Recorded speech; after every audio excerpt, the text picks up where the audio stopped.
Round 3 of January Thursday Nighter. It is just going to be me tonight, but we are getting I Am New Bear back for the last 2 weeks this month, so we'll have his commentary to close out the tournament. Just going to get the stream pulled up here so I can see the chat.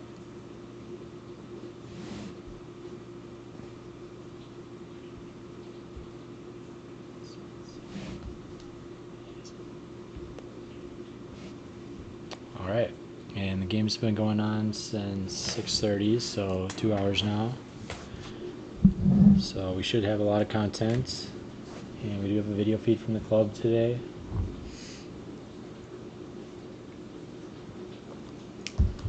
So yeah, let's see who we got on board one. We've got Nathan, National Master, against Connor Weatherly, heavy hitter in the club. And let's see what they decided to play. They've played many games against each other, like to mix it up.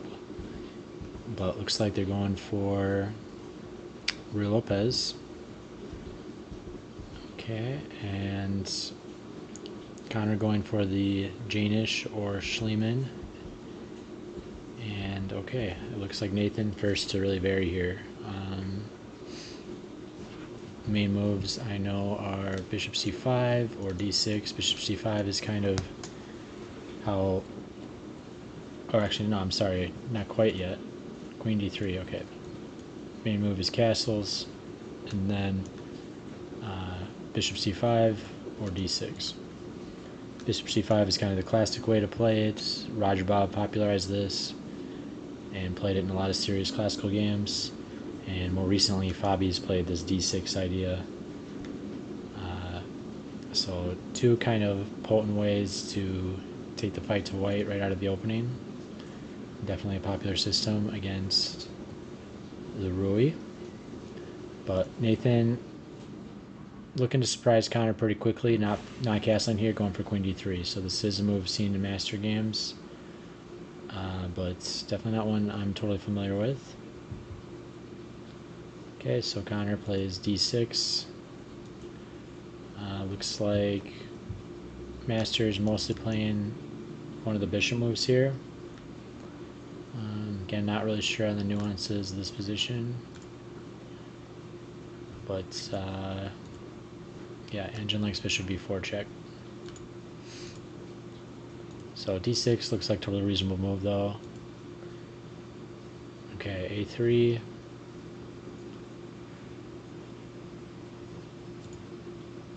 Makes some sense. Just trying to get a little bit more control over this square.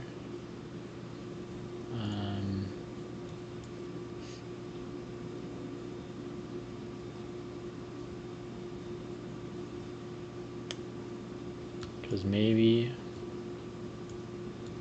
they have ideas of kind of chasing this bishop. So I got a feeling that's maybe the core purpose behind a3, otherwise it seems a bit slow to me.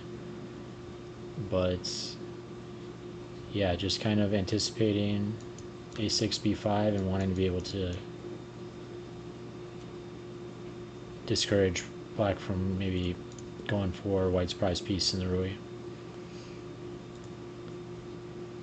Okay, but now we're finally exiting master theory. Bishop e6 is not played in master games really, played in one game. Bishop g4 played a little bit more commonly.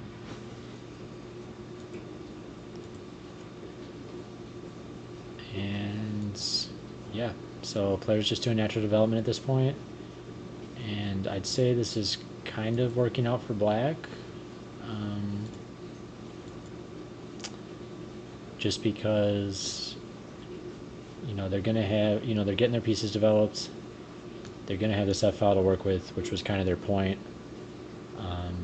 And I feel like, you know, they're gonna get an equalish position, which, if you take some risk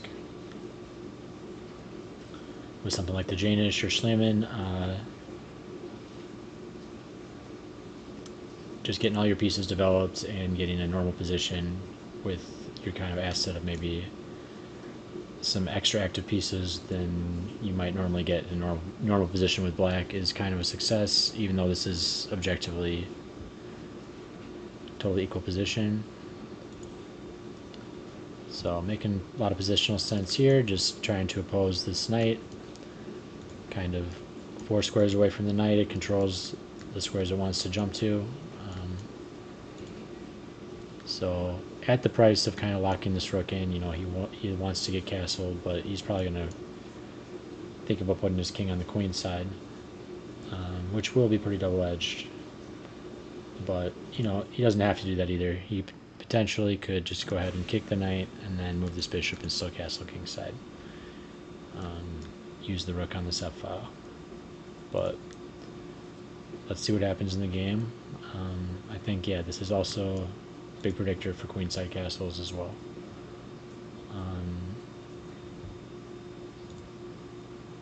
Okay, bishop c4 is shifting, trying to kind of use pressure here. Probably trying to threaten knight e6. So yeah, and nothing going on, fireworks that I'm missing here. So queen e7, controlling that square, making a lot of sense, preparing a queenside castle. And okay, we see his point, he wanted to trade here, and I guess force black to castle queenside. Also, these light squares are looking a little bit soft, especially with the knight eye in it right now, but I got a feeling, you know, this knight's not going to be able to maintain his position here completely, but it does make sense, I think, to trade off black's defender, the light squares, when you think about light squares are probably where your tactics are going to come in this game, and where you have nice control as white. Okay, so knight d5, bringing the knight in, maybe hoping for that doesn't blunder a piece, make sure. But this would blunder the rook.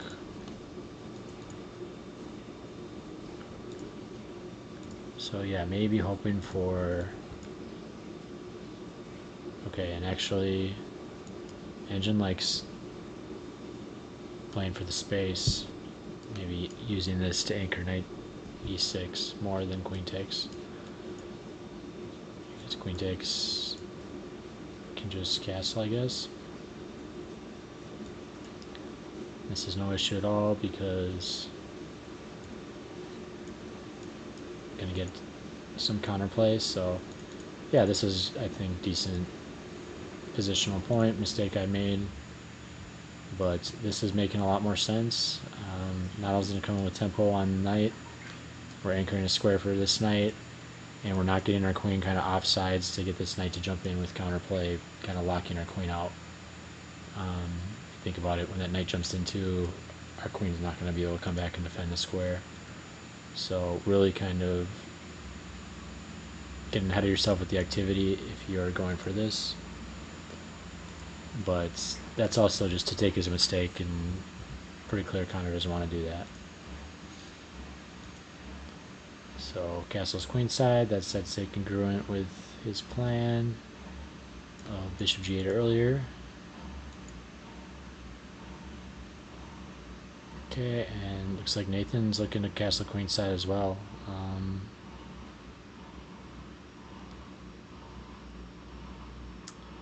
Or potentially just keep it ambiguous at least, just get this last piece developed.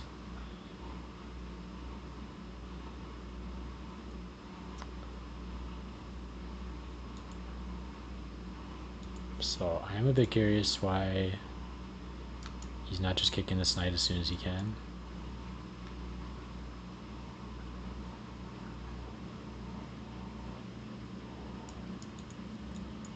I guess we've got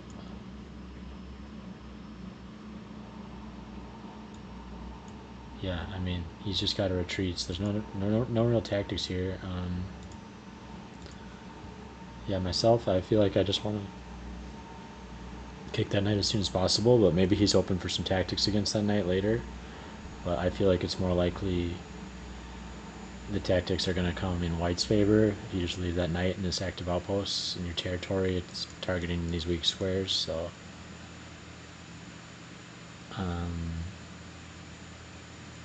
knight d4, it's not like I don't like the move, but I just feel like let's just ask the knight the question right now. But Connor ups for knight d4. Okay, Nathan decides to go queenside, so we got kind of double queenside castling, so we're not actually going to have the usual pawn storms when you get queenside castling, just because both sides decided to put their king there, and both sides are going to want to maintain their pawn cover, keep their king safe. So yeah, we're going to probably still get a little bit more of a positional game here.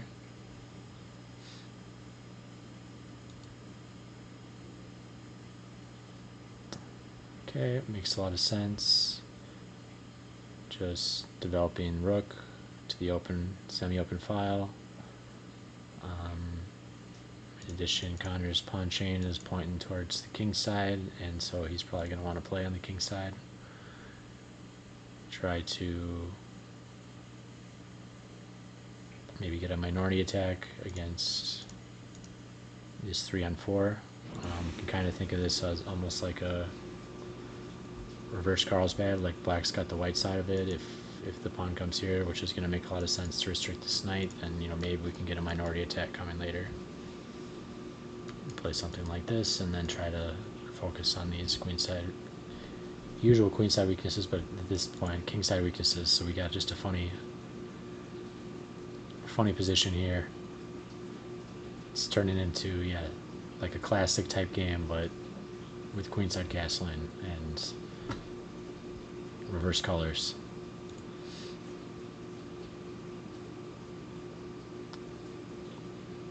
Alright, okay, so opposite give away his glorious knight for this kind of bad bishop. That's just staring at its own pawn chain. I'm not so sure about this decision. I feel like this knight was doing fine, but let's see what he had in mind. Yeah, actually, let's just see what the engine thinks to that. Okay, nothing big. A little bit favoring Connor though, so it's still top move,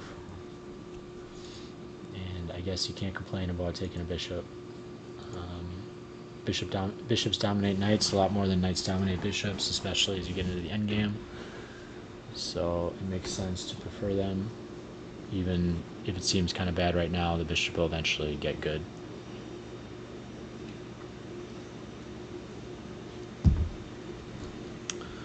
Alright, but very even game so far between Nathan and Connor, and both showing some kind of unique ideas. Yeah, this is out of Rui Lopez Janish, and they just played some odd ideas going queenside castle. Nathan kind of played queen d3 here. The first kind of move breaking from theory. Theory's castles and then bishop c5 or d6, and yeah, this is kind of how we got to this point. Both sides queenside castled, and Nathan opted to simplify here. Okay, now getting a pawn break going with f4, but I feel like this might be kind of playing into where Connor wants to be playing. But I guess where are you going to play as white? It's not like you have queenside space. You don't have a pawn here to press on this side either, so yeah, I don't know. Position to me feels a bit aimless for white, which I guess makes sense when we think about it if it's like a reverse Carlsbad. If we think about it, the bad part about a Carlsbad for black usually is they just have to sit around and wait for white to do what they're going to do, and then they're going to play in a reactionary fashion. And I guess white getting the reverse Carlsbad kind of has the black side of it here, and maybe should just sit here and wait. Let the minority attack come and try to handle it as it comes.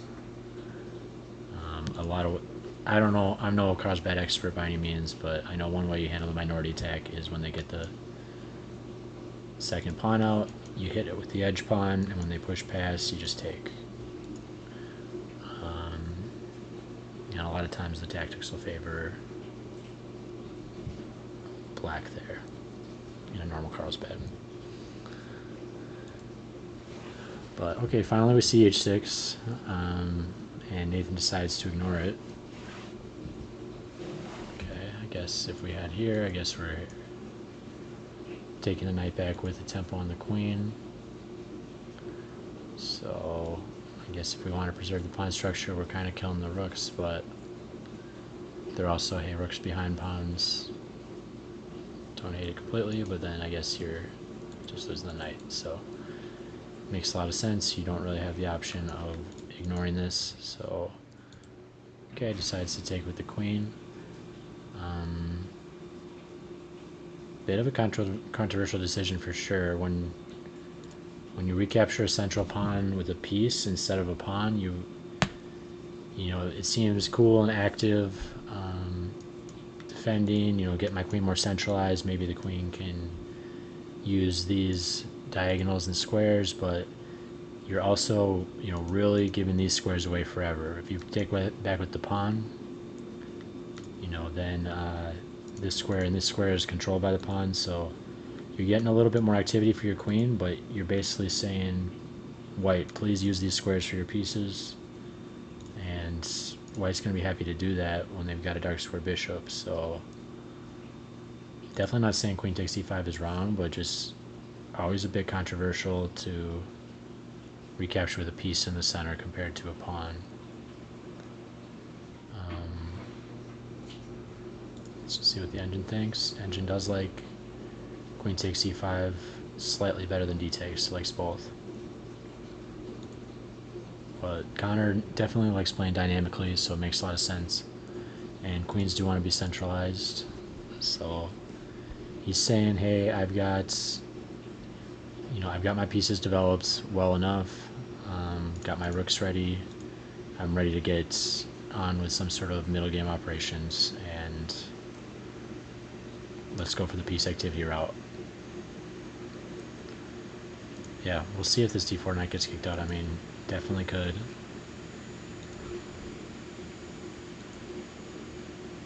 Okay, so now the knight, I mean, was hit with h6, so coming back, just kind of forced trade here with forking the knight and queen. And okay, yeah, this is making a lot of sense in some respects. Kind of transitions from a isolated pawn to hanging pawns. For the moment, this pawn dominates the knight, but it is a little bit backwards for the moment. I mean, we can push it. I mean, we can shift the rook to this file, hit this pawn. I mean, they might be able to push this too, but I think we're kind of, yeah, this is turning into a funny position where it reminds me of hanging pawns structure with black, but white's got the hanging pawns. And yeah, hanging pawns in general are similar dynamics to an IQP, where the side with hanging pawns usually wants to avoid piece trades, and so white's going to want to avoid piece trades here, try to attack, if I'm understanding the dynamics correctly, kind of use the space that these guys provide and the dynamics where, you know, this pawn can push forward and it's a pawn break, to try to create some dynamics against this king. And I think black is going to want to, you know, they maybe love the queen trade, because the more pieces that trade off, the weaker these pawns can be. And then if we compare an IQP to hanging pawns as well, one of the big differences is, you know, you actually have a lot bigger losing chances, because if one of these pawns fall, both can fall. and you lose one pawn, you maybe can bail out to a drawn ending, but you're down 2 full pawns. That's probably going to be a win for the side that won those pawns. So yeah, hanging pawns, definitely interesting structure. And yeah, we can see Connor already kind of getting an endgame mindset. He wants to control the square in front, try to maybe prevent it from pushing if possible. And Nathan's going to want to try to press this forward and just get a nice flank of pawns and then just try to maintain them. Connor's going to want to force him to try to push these pawns forward, especially once he gets F4 in. If he can provoke him to push the pawn forward, then all of a sudden these squares become weak, right? This one comes forward, these squares become weak. So, white wants to kind of push these pawns, maintain them, then build up pressure and only push the pawn as part of a lethal tactic. Okay, so Connor getting ready to build up the battery here. And okay, he does get the hanging pawns established. Makes sense. We got a lot of pieces anchoring here. So we're getting to the precarious state where, yeah, these are they don't have defenders. They're never going to have a backup pawn besides each other, but they are controlling a lot of squares here. I am going to think this is favoring Connor, though, just based on the fact that we've only got 1 miner left. White would definitely like a lot more miners on the board with this pawn structure. And yep, this is the live position. So okay, and he decided to play queen g4. Yep. So we got we got defender here if it looks like that was hanging. And let's just see what the eval is here. Yep, minus 0.4. So yeah, this is favoring Connor, just with playing the defensive side of the hanging pawns and not having too many miners left. Just the minor piece dynamics favor him slightly, but definitely I think could happen here. But I am noticing Nathan down to 2 minutes, so this is also perilous time, especially considering he's playing on another board. So pretty equalish position, but a lot of play left, and probably 2 minutes is probably not going to be enough time to figure it all out. But let's see what actually happens. Alright, let's check out board 2. We've got Club President Dan against the infamous Roberts. I was playing crazy openings. And okay, Dane plays his every game d4, and Robert decides to go the principled knight f6, but quickly followed by the Budapest. So I'm not a d4 player. I'm definitely not familiar with the Budapest, but we know that this is dubious. Only played, although not that dubious, played in 3,200 master games. So, but Dane's definitely going to be familiar with this one, being a lifetime d4 player, or many years d4 player. So let's see how this goes. Okay, so Dane handled it like masters so far. Okay, knight e4, also very rare. Knight g4, the most popular move in the Budapest. So Robert choosing not only Budapest, but a rare way to play it. Maybe try to get Dane out of book. And Dane quickly also plays a rare move, knight d2, third most played. So most common here, knight f3 or a3. I guess it makes sense. This knight is coming in. The idea is it's controlling these squares. This would work really well with a bishop check, so a3 would control that square. And knight f3, I guess, would allow bishop b4 check, but you're just going to say, I don't care. And black's just going to try to get big activity here out of the opening. So this shouldn't work because you can't make your pawn breaks and stuff until you're ahead in development, or at least equal. And black's done a few things that not only do they have the black pieces, which makes them a tempo behind, but they moved this knight twice, I guess. And so, whenever you touch a piece twice in the opening, you're not developing another piece when you touch that piece twice. So that makes them fall a little bit farther behind in development as well. Yeah, we can see the eval here, +1. So Probably some traps here, some dangerous lines. Yeah, Lichess database shows, white mostly winning here, but still a good percentage of black wins. But yeah, this is definitely favor and Dane, already plus 1.1 here with 92. And so that's actually also the rough part about playing dubious openings like Budapest is your opponent can often just play some rare move themselves that's going to take you out of your opening trap book. Not that I think Robert's in book here, but let's say you were thinking about picking up the Budapest and you learn all the traps. Well, then, your opponent just kind of, if they know the main lines, they kind of think, okay, well, what's reasonable here? They just play an odd move that you probably wouldn't see in Blitz.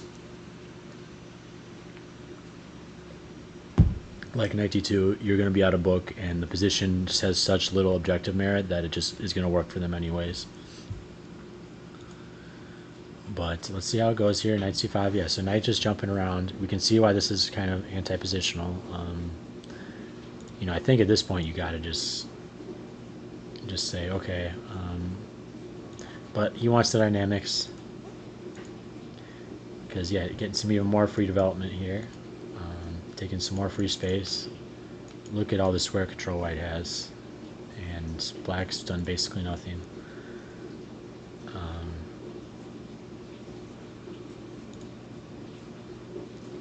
Okay, A3 makes sense. I guess just defending this pawn. I feel like, white's getting so far ahead, though. Like,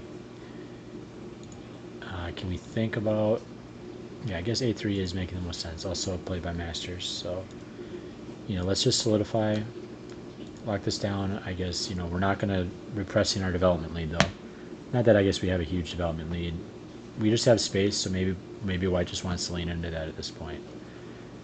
Even though black's been jumping around with their knight, just say my advantage is not development, it's going to be space.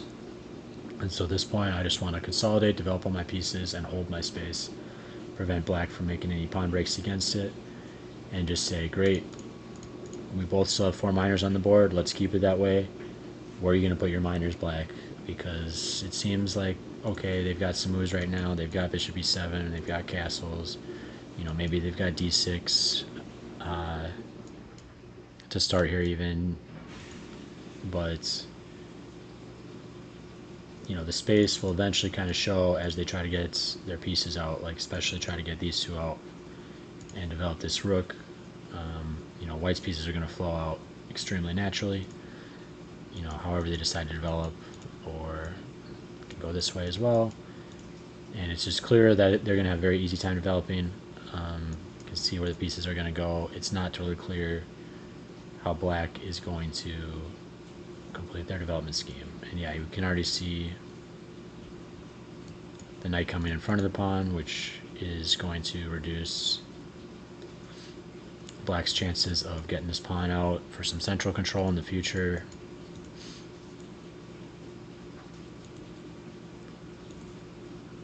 Okay, so lashing out with a5 makes a lot of sense, but yeah, and I think b5 is the principled approach for sure, because there's no reason to give this rook activity, and again, we just want to try to play with our space advantage, take even more space. I mean, I guess we're conceding this square a little bit, but we're keeping this rook closed, and we're just trying to push black's pieces back, avoid piece trades, and make his pieces kind of compete for the same squares, which, I mean, if the knight comes back here, how's this bishop getting out and for the king to get castled? But makes sense for it to come forward, supported by this knight. I guess that's a good feature of this, is it can support the central jump, but I mean, he still has e3 to kick it, so... Okay, just opting for a trade. This is a little bit controversial, I'd say, because I'd really much prefer just to kick this thing if I can. I guess you're kicking here, but black's gonna run out of squares for their pieces, so this is giving him a sigh of relief that he at least has an outlet to deal with this piece. Because, yeah, you kick this with e3, it's not coming back here, I guess it's coming here. And, yeah, I can get another free tempo developing against this thing. I mean, this seems much more preferable to allowing this piece trade to me. What's this knight doing?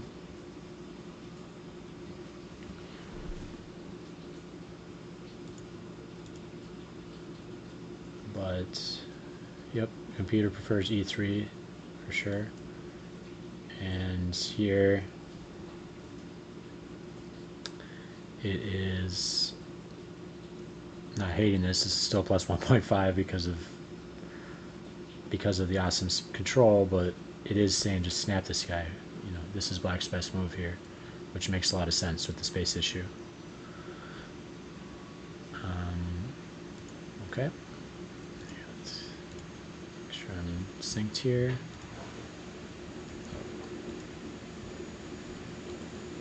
So Robert moving pretty fast here, although it's starting to take some time. He used to move extremely fast, and he's moving a little slower now. But let's not get ahead of ourselves here. Okay. So, yeah, okay, I just pontificated forever on the knight f3. So this is kind of where we were. And he does just lash out with c5 anyways.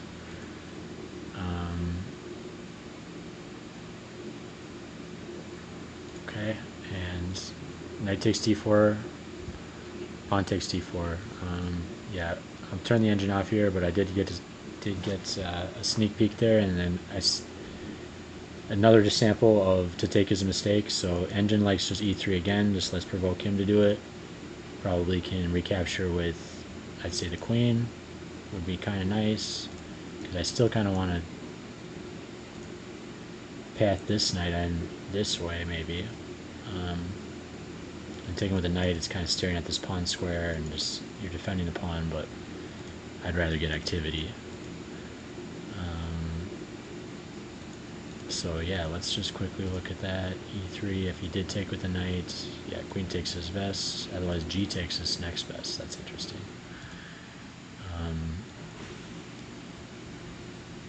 And you know, what is black even going to do here? He even wants queenside castle, just saying, I don't care that I have all these pawns pushed up, we've actually already locked this down, and you're not going to be able to open any of these lines. So that's actually something else I didn't really notice in the position, but it's giving white some interesting options. That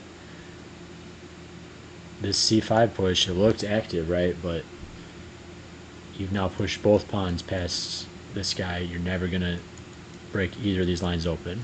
So the queenside's closed at this point. And actually queenside castling is an option, which is pretty interesting. Seems totally unnecessary though. Like, even though the engine likes that, if you have a huge amount of static advantages, like, why introduce any dynamics that are not necessary? Just sit on your static advantages and press them further and wait for your opponent to collapse. Makes a lot more practical sense than playing for dynamics. Versus if you're black in this position and white has all the static advantages, you need to do what you can, go through contortions to create dynamics and create double edge anything. Okay, so white just playing g3, bishop g2, almost always a good option. Catalan style. This is just positional in general, and extremely rarely wrong for white to develop in this fashion. So any opening, if you're an e4 player especially, any opening, but also Catalan, we know the reputation of that you don't really like facing, you can kind of just play g3, bishop g2, and treat it positionally, and it'll probably work out fine. One of the benefits of the white pieces, they can kind of get away with unambitious setup sometimes, and it still works out perfectly and is positional. we also can see that this is actually going to make a lot of sense because this diagonal is just looking ripe already. I mean, what pawns are going to oppose this? You know, the C pawn's already gone. Just we can kind of see this diagonal already just looks wide open for that bishop to be extremely active. Okay, so we've got, and by the way, Dane and Robert are featured on the board here, so Dane's in blue and Robert's on the left. Okay. So e6 bishop takes this. I mean, it feels anti-positional to take here, but it is the best move in the position, so it makes sense. Dane's just calculating. And I guess, you know, I'm so fixated on my, positional concept that to take is a mistake. I hate, because when you take here, he recaptures the bishop. He basically got to develop the bishop for free because he needed to recapture that piece no matter what. And I think that's the core concept behind why to take is a mistake is such a concept, is recapturing a piece is a free tempo, and if you recapture and that improves the position of that piece, it's nice. But what we also see here is he just has no alternative. Like if he doesn't take here, I mean, they're going to take here, so, and they're going to have a massive center. So just a necessary evil of the position here to allow him to get some free development and get castled. And yeah, even though white's totally dominating here with 1, 2, 3, 4, 5, 6, 7 up a clean pawn, and just has more space and probably better pieces, although development, yeah, definitely better pieces, but development's starting to be pretty much equal. Okay, of course, makes sense in what you need to do here. Yeah, it softens this diagonal a little bit, but maybe we could imagine this stuff coming, but black's dead lost at this point. He needs to get some lines open, he needs to get something going on, so this makes a lot of sense. Okay, let's just get going, and Dane knows that this is desperation, so that's also why he's not too worried about f4 and obsessively preventing f4. He's just calculating, saying, can I take this other central pawn? And position's saying yes. So nice calculation by Dane, just not seeing any ghosts with f4 and just playing the natural move that is improving his position a lot. And now it's just consolidation mode. So okay, definitely don't want to take this. This is brilliant defender, plus then you'd have an unopposed bishop hitting these weak light squares. It'd just be giving Robert a ton of counterplay chances. So king h1. Dane definitely showing some defensive skills by not taking that piece. Bishop b6.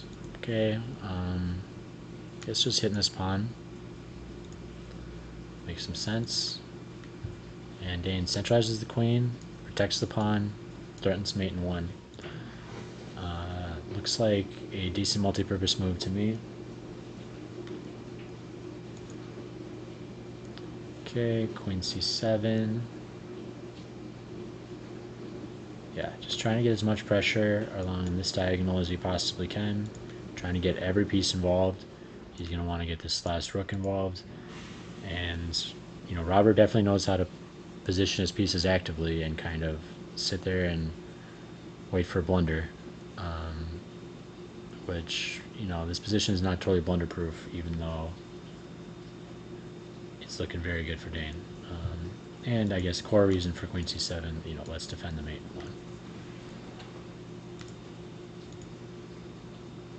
Okay, so b6. Let's try to push that queen around. Let's try to remove its pressure on this diagonal, and let's just point out that it can only move to these 3 squares without getting checkmated. So Robert opts to go for queen e7. Okay, and deciding to do a shift here, aligned with this diagonal, so potentially putting some x-ray pressure here and also trying to prevent this bishop from moving. Looks like also potentially threatening bishop takes h3, where, you know, this would potentially simplify favorably for Dane, I believe.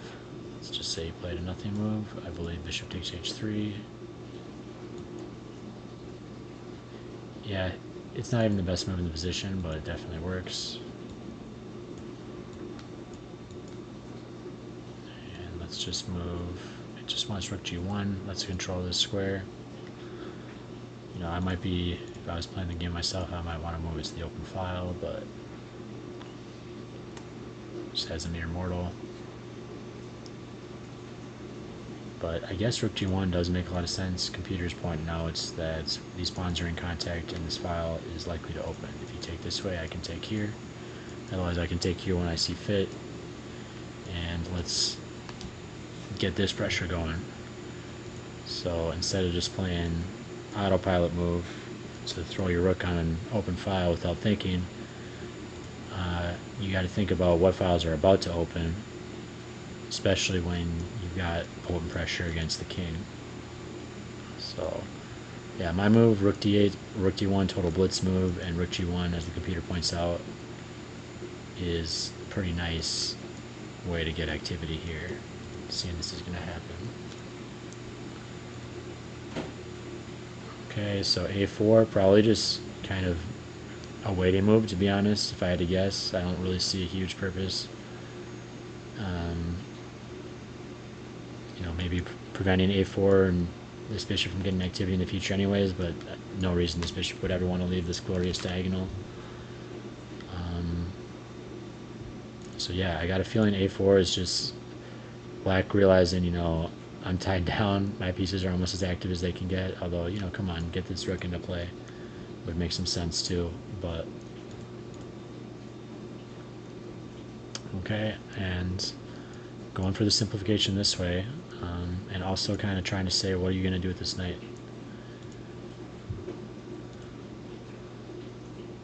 So pulls back and allows the queen trade, and now let's count material. We got 7, we got 5. So Dane's up 2 clean pawns, and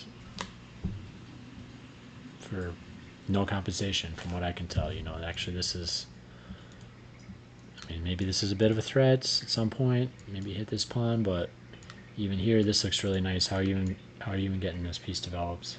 So, and I don't really see this as a total asset. Can imagine this guy just getting attacked, kind of pushed up far on his own. So I feel like, yeah, this is basically just, at this point, a technical conversion.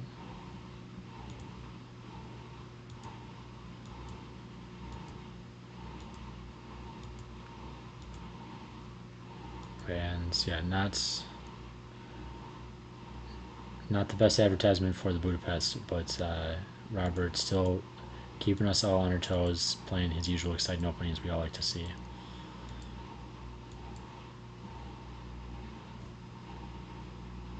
Alright, so let's just get caught up to the live position so we can get... We've got 8 boards, so I want to get to some of the other boards. And okay, it looks like Dane continues to, you know, a bit risky to convert to a pure rook endgame, especially...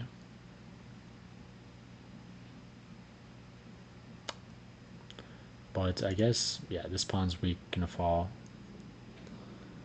And we got 4 on 2 here, so, you know, but, and I guess he was gonna maybe threaten to pick this pawn up. So rook endgames are notoriously dry-ish, but if you're up 2 clean pawns, should be able to get it done. We could imagine disaster striking here, though. Especially Robert's got pretty good endgames. Okay, so, okay, this is pretty strange. It looks like he just moved his rook off, going for rook activity. what you should always do in rook endgames, keep your rook active. And I think you thought this was impossible because the check takes. And I'm not sure what he's seeing here with f5. I mean, maybe he's just seeing this is unstoppable.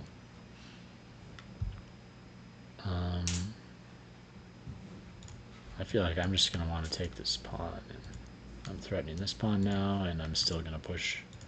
I'm still going to get these guys going afterwards. And now I got two connected passers if I force that up. And if he forced this up, then this is blocking the rook's access. So okay, but looks like both are winning. Rook b1 and f5 are winning. So, and let's see. Although this is interesting, yeah, he played. I was thinking maybe he tanked and just fully calculated f5 out, but nope. He played it quickly, so this is on intuition. So it looks like, okay, he grabbed the pawn anyways. And nice, now putting the rook behind the main passer. Yeah, I mean, these are connected, but this one's passed. I mean, this one still has opposition.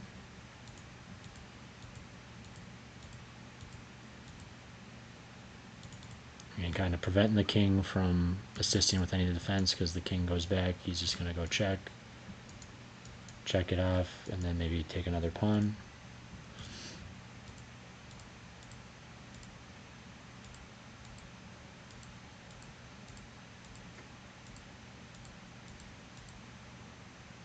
And it looks like it ended here. He's about to forcibly queen, or take this pawn, and then bring it home. So nice game by Dane. And we do have a conclusion to Connor versus Nathan, so let's just finish that one up and then we'll get to the rest of the games. So where we left off was, yeah, we did see that Connor ended up winning. Makes sense with Nathan's time situation.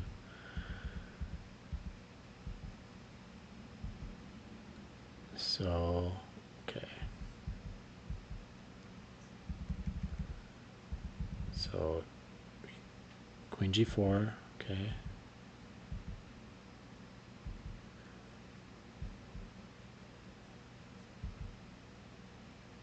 Okay, yeah, and he goes for the decisive action now. And he hits the queen and put a lot of pressure. X-ray on the pawn he just pushed. Yeah, so everything's kind of coming in. We can kind of see Connor basically provoked the pawn forward. And as soon as he did, they became way weaker and way more attackable. So yeah, pawn came forward, becomes much weaker, and now it is just a build up on this pawn. Okay, it looks like he ended up hanging a rook here, but in extreme time pressure, he looks like he moved with 2 seconds left. So, and then this one was already, yeah, I mean, this is a little bit more, okay, yeah, this was his move, because I guess here you're getting forked, right? So, and this looks difficult to play because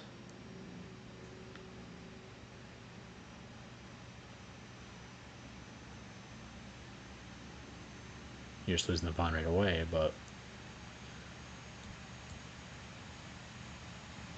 apparently this is equal.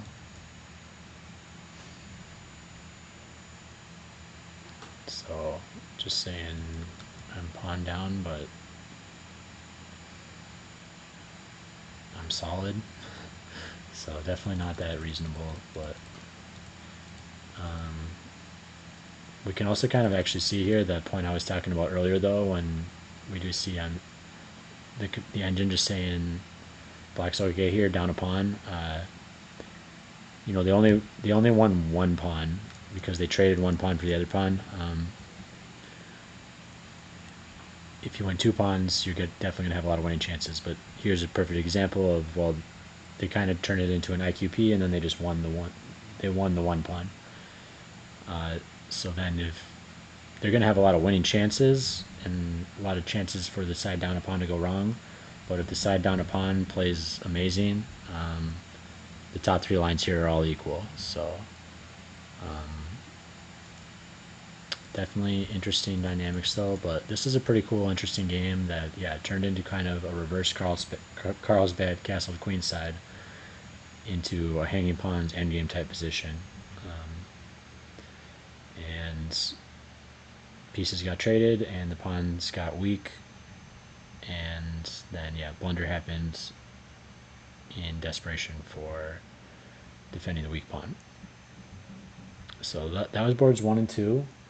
Those are the video boards, and we're going to go on to board 3, which is Miles against Ronan. And I'm going to take just a moment here, grab some water. I'll be right back.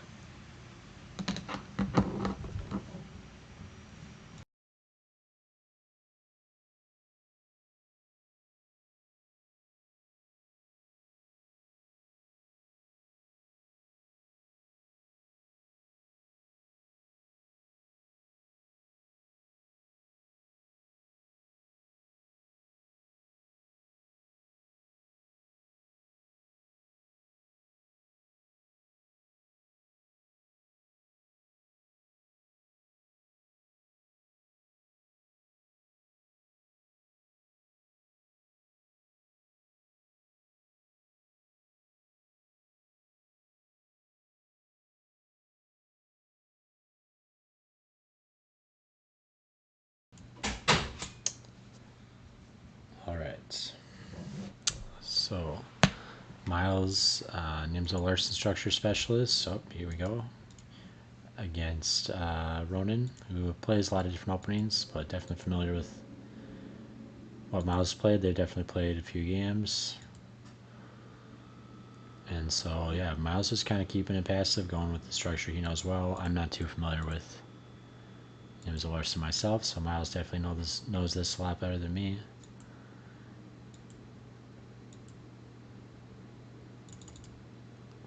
And we just got a trade here, so this, I mean, seems pretty odd to me. I mean, your pawns are on light. This is your quote-unquote good bishop for now. Plus, that's just a bishop pair. I definitely don't totally understand this decision.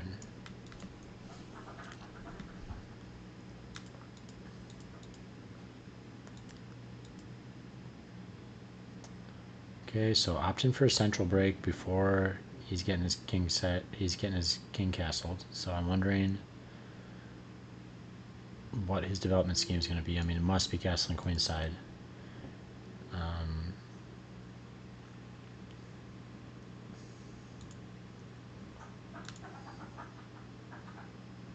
But e4, best move in the position, so just well calculated by Miles.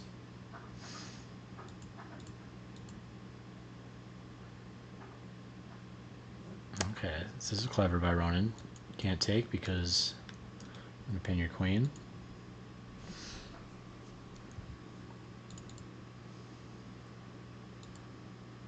But just castles and says, okay, now I can take, so what are you going to do?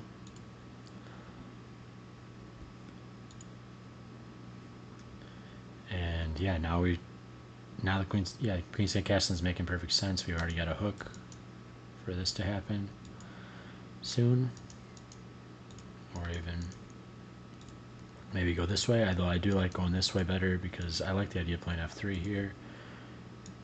One move is going to kill two pieces, maybe three indirectly, probably not three, but you put the pawn here, it controls both these squares that the knight wants to use. You put the pawn here, it's creating this structure that blunts the bishop, and you also can kind of indirectly influence this knight. I mean, he's still going to have this square to potentially jump to, although our bishop controls that. So, you know, this knight would love to move, so then maybe this knight could use this square, potentially. So yeah, I love f3 in general, so I think this is the kind of structure you want to get. And, you know, get h4 in and then think about g5 and think about h5, but really probably think about g5 mainly. Okay, e5, h4, yep. Queen e7, just connecting the rooks. Makes a lot of sense. And g5, just getting on with it. No f3 business, no rook g1 to start. Just saying I'm ready to make it happen. And so opting for knight h5 directly, so could potentially play pawn takes first, but he's just saying why do I want to open that h file, and I guess why do I want to allow this. So it makes a lot of sense to just not trade pawns there. And Miles going to take the chance to let's get this file open to your king, you know, and I'm just going to shift my rook and we'll go from there. Also, you know, don't forget about this guy. This guy is potentially a monster now if anything happens with this pawn, which we can imagine undermining. This really softened this diagonal up, so you know this is looking very good for Miles as far as attacking chances. And yeah, we're seeing +2 eval here. Okay, so knight c4, interesting. I guess wants to pressure. Seems a bit strange to me though. Computer likes it. Actually, best move. You know, I more was thinking auto moves, I guess.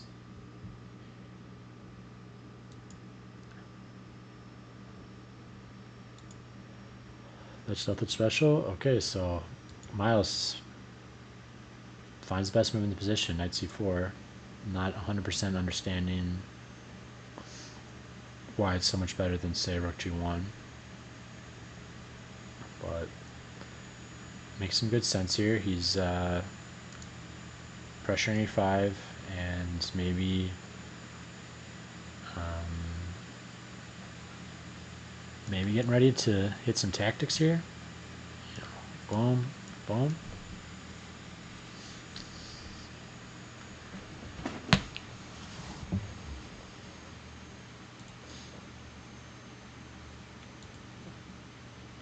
Let's just check that out. Yeah, queen d2 would be okay, third best. Otherwise, just queen e3. So it doesn't even care about hitting the knight. Just let's get at this, get at these weak dark squares.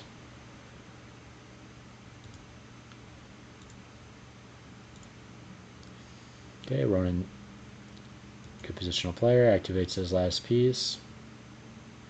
And Black's, you know, completed their development.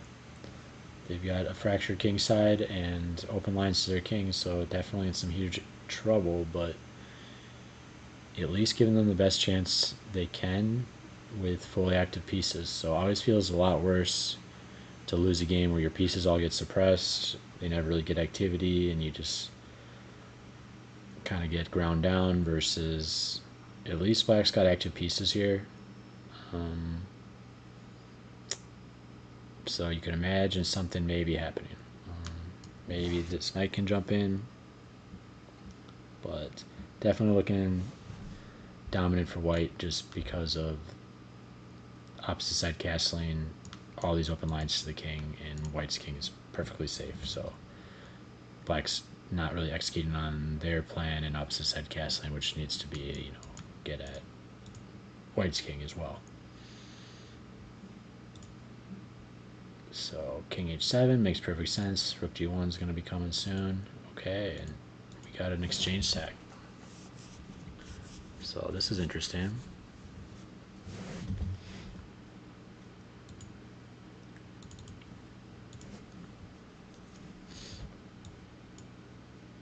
Yeah, computer's not loving this. So it went from +2 to -1.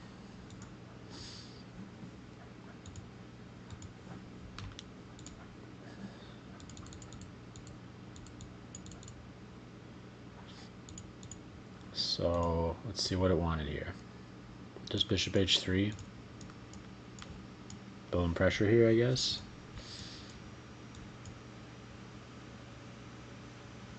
And just saying you can't really. This is a tactic, I guess.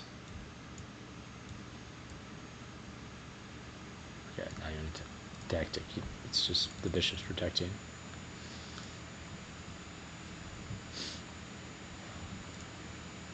But okay, bolds.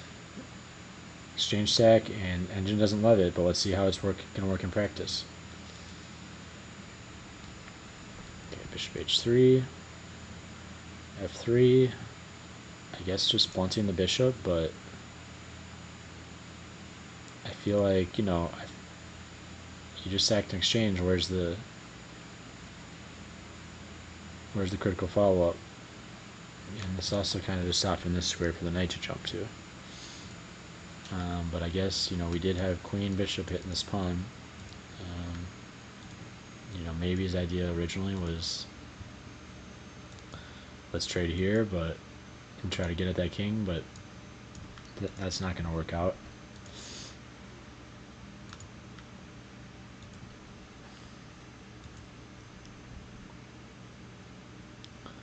Okay, so just defending the pawn from the queen, but it seems like knight's now going to just have a nice square to jump to. Okay, decides to go here. Seems pretty risky. I mean, you're getting your knight trapped off sides. Can't jump back here. But it's okay, so he's just saying, I want to hit the rook with tempo though, and then I want to attack your bishop. But still, knight's getting trapped off sides.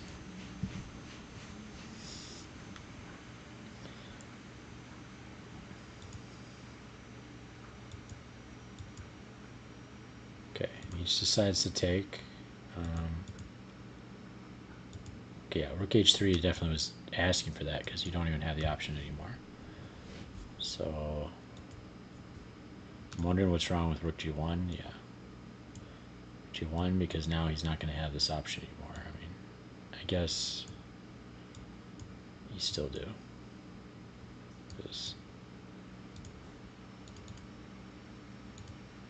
Okay, and then I guess that's his core reason why I didn't like rook g1 is because of queen takes h4.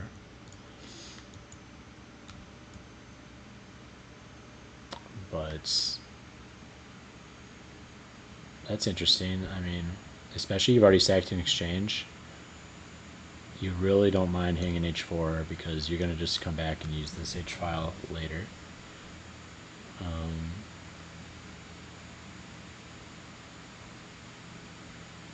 Just wants king b1, and also potentially let's line this battery up.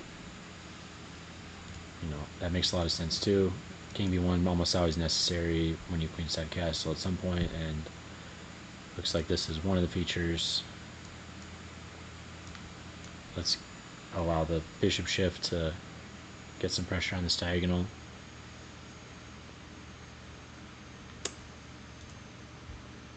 But okay, we get the trade here, and yeah, this is back to equals. So exchange shack is actually turning out to work out. So, you know, computer perfect moves was punishing it, but moves in practice are getting a lot of pressure here. Okay, it looks like there's a mischance here. Knight takes e5.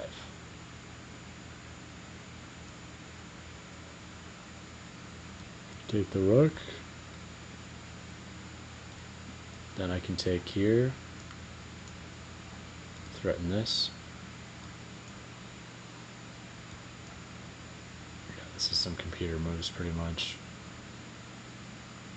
But this is quite the battery. Yeah. If you can get knight f6 in combination with bishop b2, they almost have to step in. Yeah, they actually do. Queen's covering. And you can kind of start to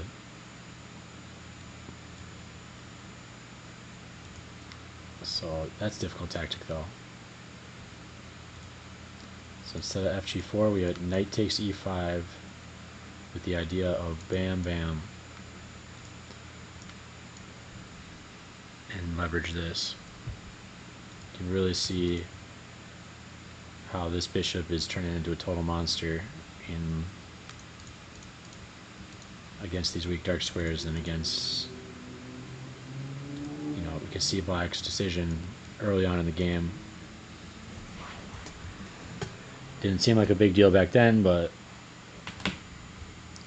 look at some of these variations that this bishop is enabling unopposed.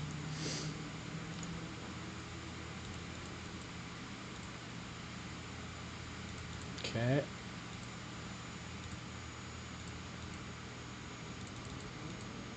So, some small tactic to win pawn here.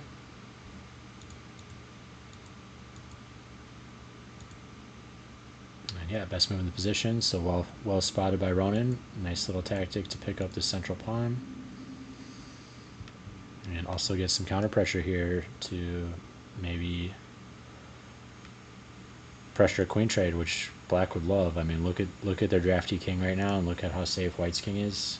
Queen trade would definitely favor black.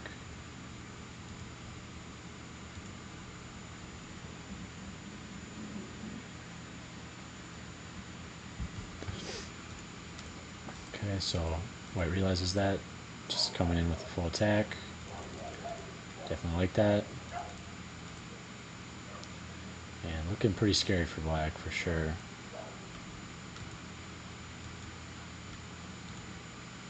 Knight takes e5, yep. Pretty much got to get the exchange back at this point. And rook e3. Okay. So rook e3 allows king e6 and queen takes c2, which queen takes c2 is played in the game, spotted by Ronan.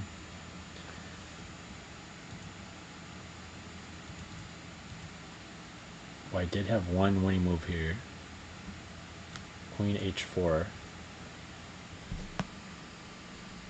king e6, and queen takes d8. Okay. So, yeah, Miles, yeah, I didn't spot that instantly myself, and Miles in some serious time pressure, but we did have a full skewer here against this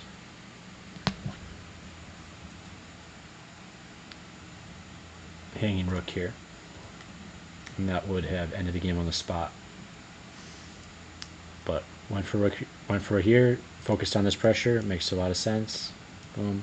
You can't take here because it's pinned, and I'm just building all my pressure here. It's making a ton of sense, and I got g5 coming, so it's logical. It's just not working quite as well as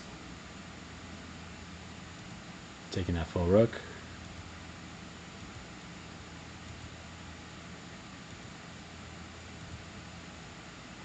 And yeah, dust is settled, and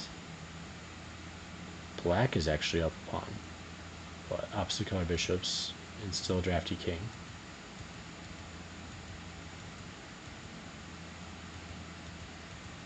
So wow, amazing recovery by Ronan, and decided to go for the draw here. It is opposite color bishops, very likely to draw, but hey, that's still that's a nice gesture towards Miles, who's sitting here on a minute 10. Miles was pretty much crushing him most of that game though, so you could see just being happy to get out of there with the draw, even though I'm up a pawn at the end. Also, I don't even know what I'm talking about here. The bishop really controls the square, so he didn't have a chance to play on. And Miles down a pawn makes sense to force the draw. So he's threatening to go check, do some nasty discoveries here.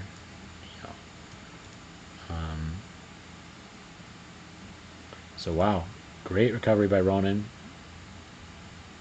but nasty attack by Miles. Yeah, I mean you get bishop b2 and opposite side castling, and black already gave their bishop away early on. Get those files opened. It made sense that there were a lot of lethal tactics in that attack for white. And white really had no risk to their own king. So I'd say, white strategically very well played, but just another one of those comes down to the exact check capture threat sequences at the end of games that decide things. And Ronan definitely stepped up when it came to the critical moment. So nice draw here.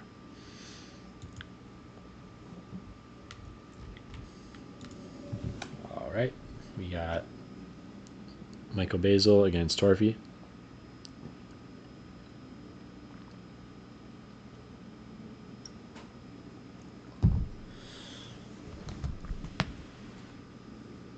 Okay, we got a Dutch.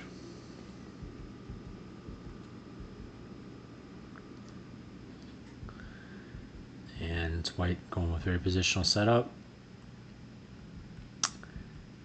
I'm not familiar with either side of either of these openings. I'm an e4 player, and I definitely don't play the Dutch as black. Play Nimzo, more ultra positional stuff, but can already just, even knowing nothing about this, got to imagine g3 bishop g2 is ultra solid for white. Nice. We got Dane in the chat saying he used to have an opponent who lived in Duluth who played the Budapest meet every game, and so he already had a pet line against it.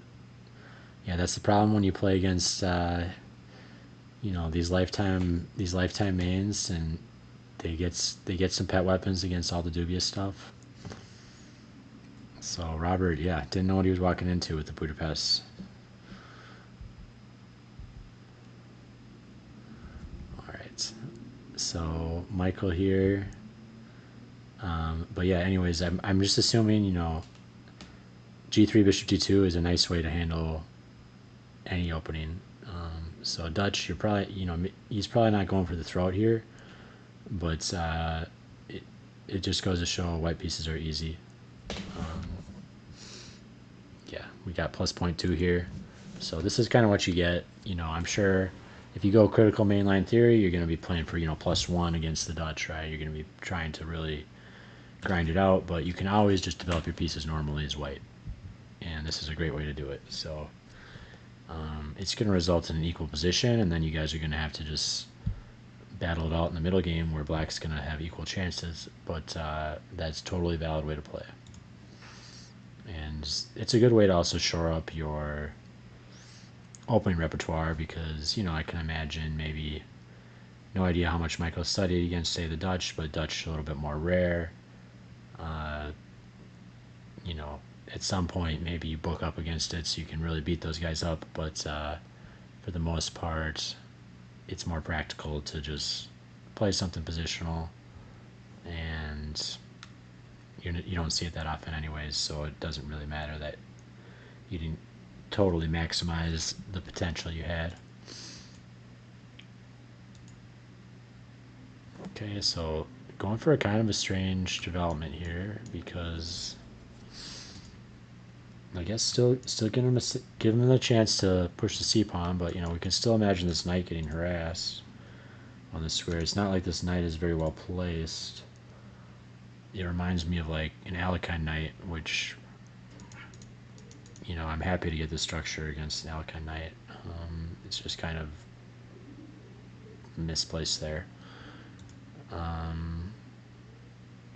So yeah, I don't know the Dutch plans, but not loving this knight just at a glance.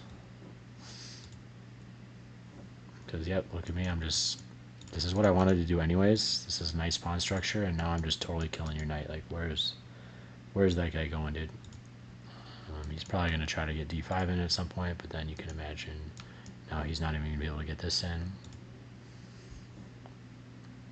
So even though I'm an e4 player and this e-pawn hasn't been touched, I'm feeling like this is reminding me of an Alekhine. White's starting to take a lot of space,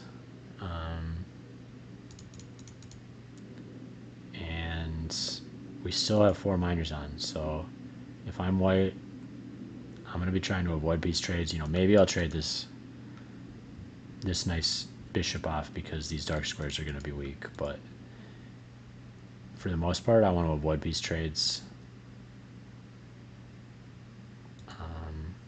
But hey, he's going to get e5 in, so that's what black's going to be preparing. So that's it. Also to that note, I really don't understand what,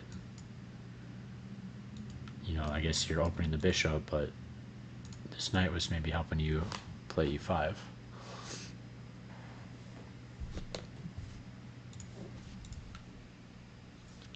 Okay, so he plays c6, jumps knight e4, thematic with the Dutch. You got the pawn anchoring it, so this is going to be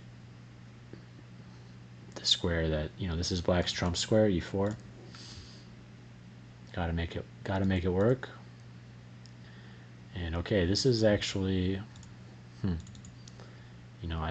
guess, yeah, you are kind of getting forked here, so maybe he has to take, but I don't love this because you're giving the rook activity, you can imagine this happening, and now we've got a brilliant pawn chain, just this bishop staring at granite. So as nice as this knight is, and of course you don't want to tolerate this here long term, I'm not too sure about snapping it. I feel like maybe we wanted to shift 4 squares away. We'd love if they take, that's fine. And maybe, I guess we can't shift though. Okay, our bishop's hanging, so maybe bishop h6 was a bit premature here, just because it does allow this forced sequence, which is going to kill our bishop.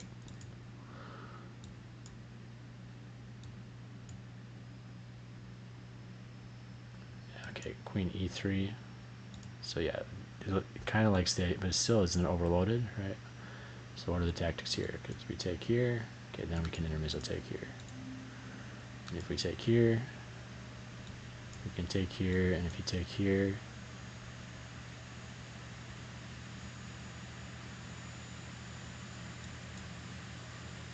then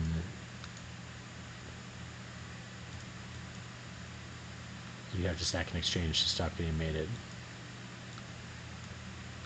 And this is going to be a big attack.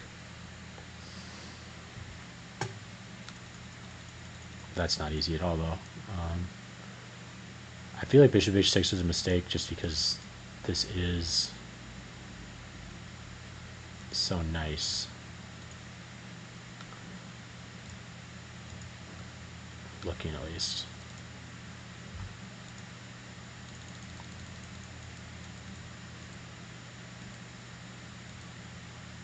Yeah, especially when he takes, yeah, now this is a great transformation for black.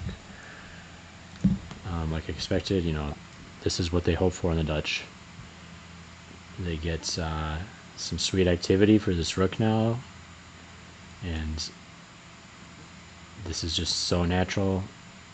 Boom, boom, boom, boom, just connect 4, killing this bishop.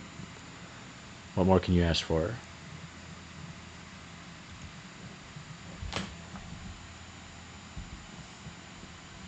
Okay, knight h4, d5 makes perfect sense.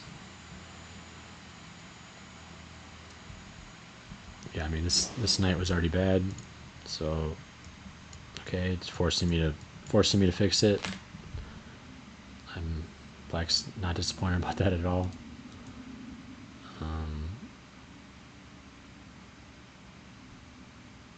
It just seems, yeah, totally. I would definitely think about just playing rook c1,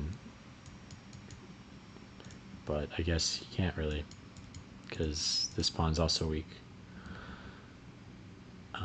So yeah, everything's kind of shaping up for black here.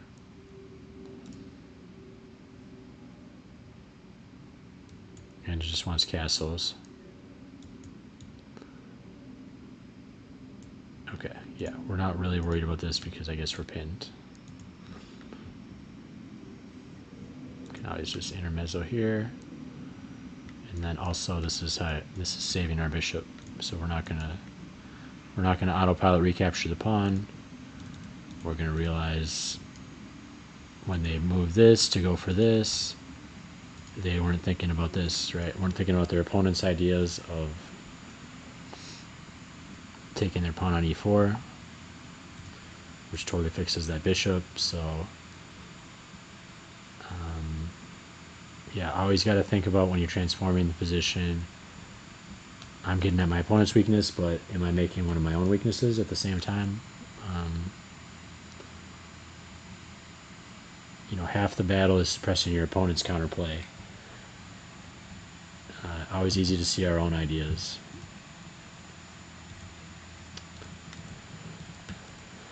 So okay, that's a great piece to trade off. I mean, this king's looking really drafty. These squares are looking weak. You can imagine the queen getting in and using them. Now we also want to get this knight out of the way and get h4, h5 in. Or potentially castle and just keep our king safe. I mean, at this point, you know, I feel like you want to open lines, get at that king though.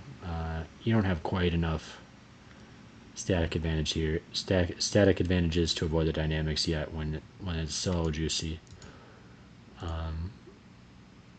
But you can think about, you know, white is really starting to get all the static trumps in the position. So at a certain point, do you really want to pawn storm and stuff, which could lead to double-edged dynamics?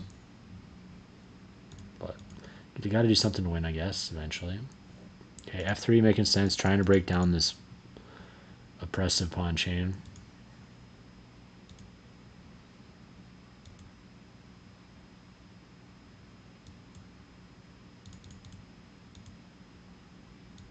But even after, you know, black just reinforces and just says, okay, what are you going to do? Just give me a glorious knight here.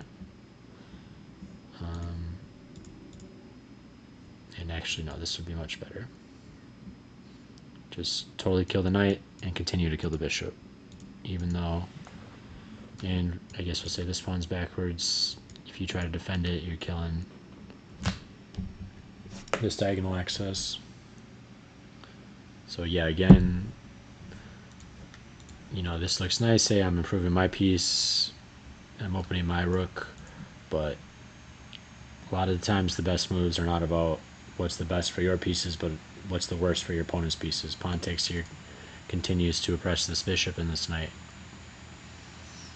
Probably especially this knight. And continues, you know, white's pieces want to use this f3 square and say, nope, not allowed.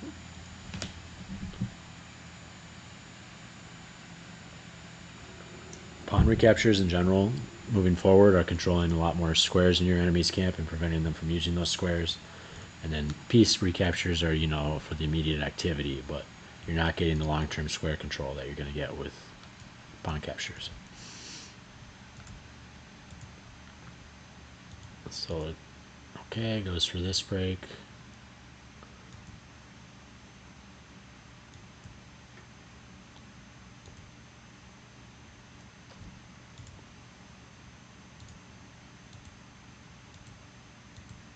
And yeah, this is really turning towards black's favor. I mean, they've got all the trumps. It makes a lot of sense that the engine is loving black because they've kind of won the opening and middle game strategically.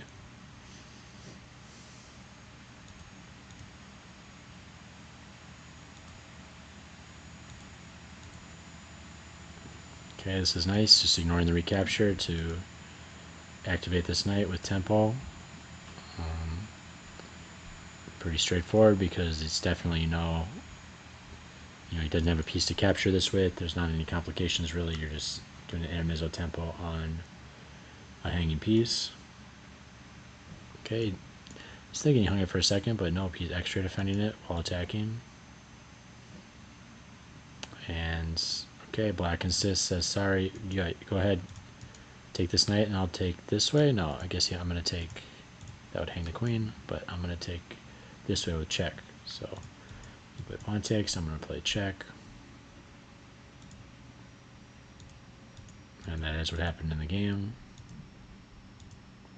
Okay, and now at this point, looks like he is going for simplification.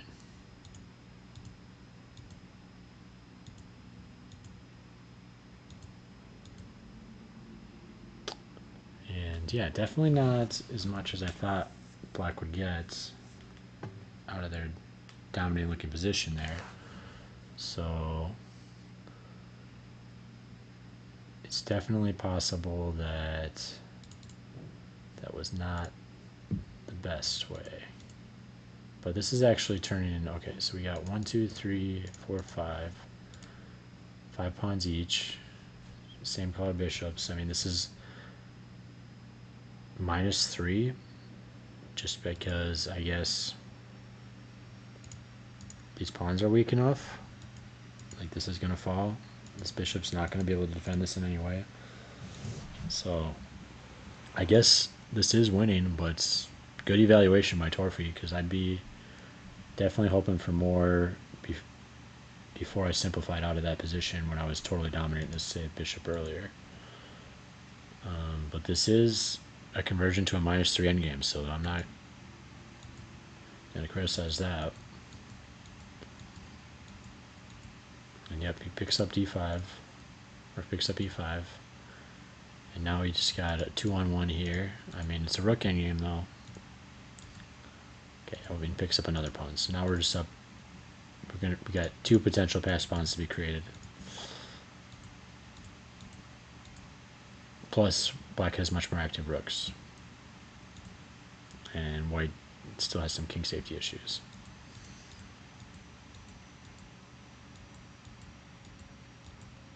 So I'm just going to kind of go quick here because we still have several games, 4 more games to get to. Not totally budgeting correctly today, but just do the best I can here. And wow, black got a lot of counterplay for... Oh wait, of course, black's winning. White's getting a lot of counterplay compared to what I'd expect. But not nearly enough. Ooh, finishes queen with check, but one move away from queening.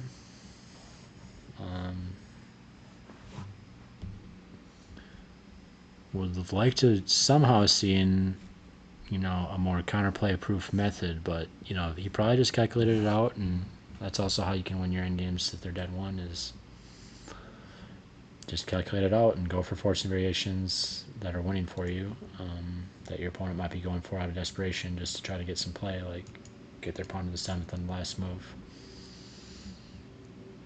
So I'd say very well played game positionally by Torphy, and that pawn chain was beautiful. So nice game there.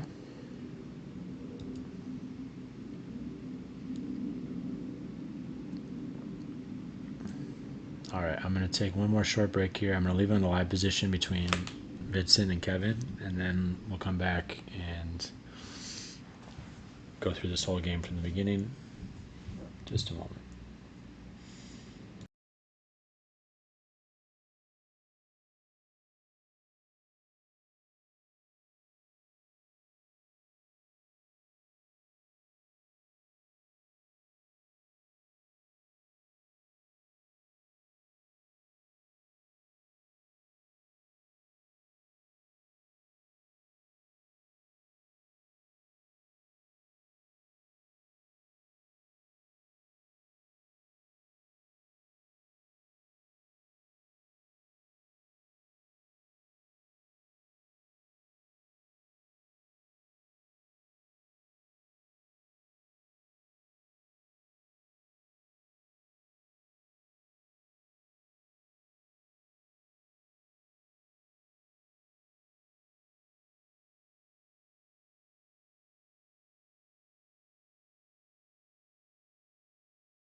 Alright.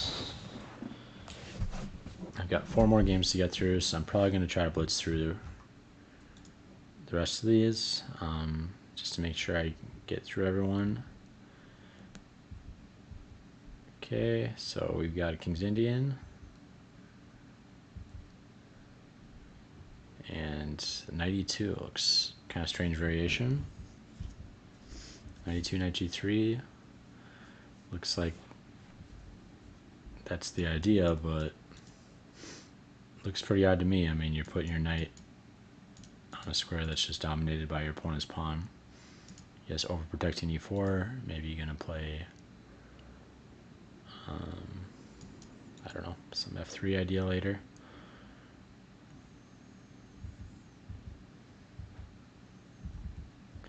And makes sense. Black just kind of getting their counterplay going.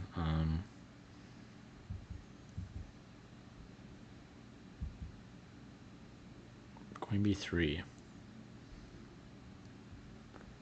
You know, I kind of just like getting castled here.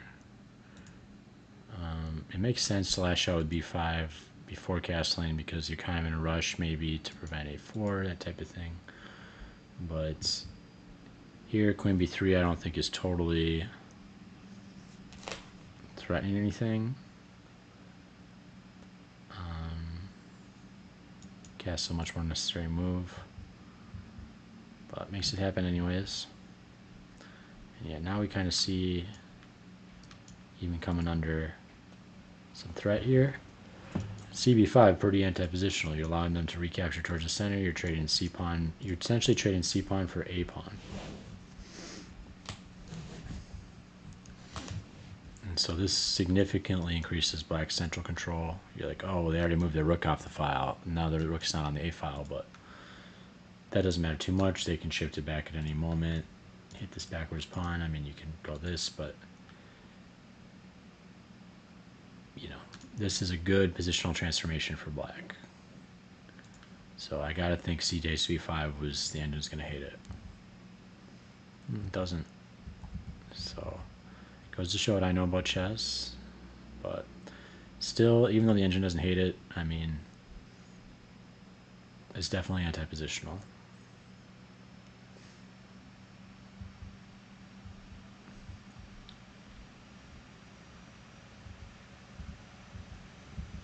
Okay, f3.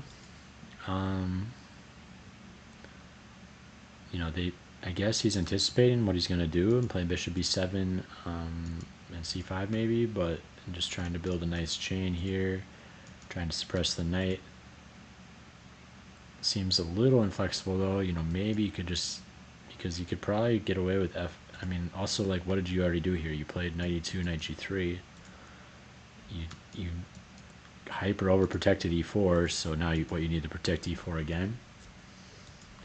I kind of, you know, from that perspective, I kind of like maybe f4, bishop f3. Let's put some pressure here. And I'm not really worried about e4 because I overprotected it so much. But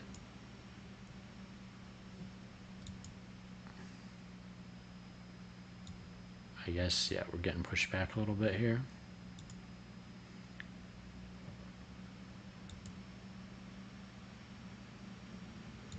I mean, it's going to be the same deal here.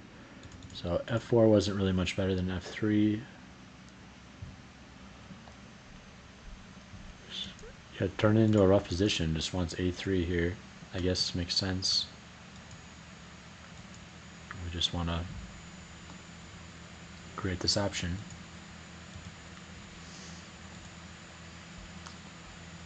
Okay, so just kind of pseudo-developing, but into what? Into a giant pawn chain. And, you know, now maybe you can't play b4 anymore as easily. I mean, queen takes b4 is an option, so nice. We got Chewy in the chat. Chewy, top crazy house player.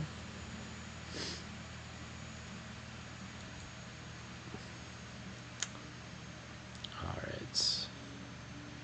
We got rook ft1. Yeah, in this position, it's just kind of.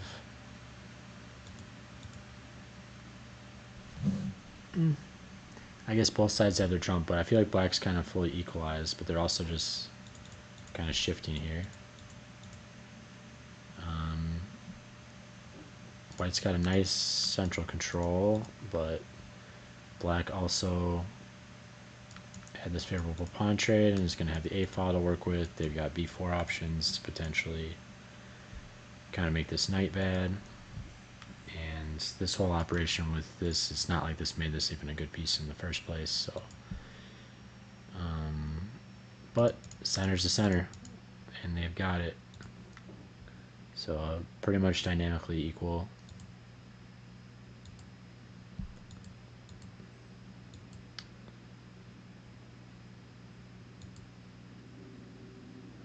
Okay, offers a queen trade, even though he's going to double his pawns because he just wants some activity for this rook. You know, he wants to maybe prevent this break. Seems logical to me. And black agrees, says I don't want that. I don't care about the double pawns. I don't want my bishop to get killed here on a6 as well. Although that's retreating the queen is not really solving that problem anytime soon. This bishop is a pretty major problem. I mean, it looks like he played here to reinforce here, so maybe he can push c5, break that way, but there's a lot of pressure here.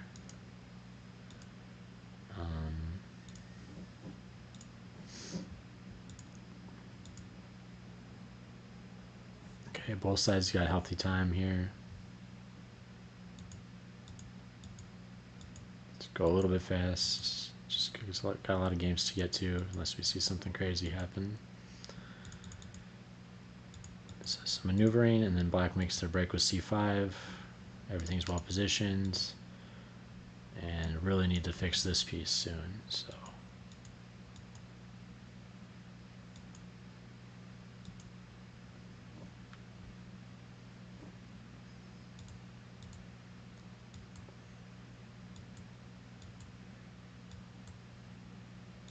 okay, so this is a bit bold.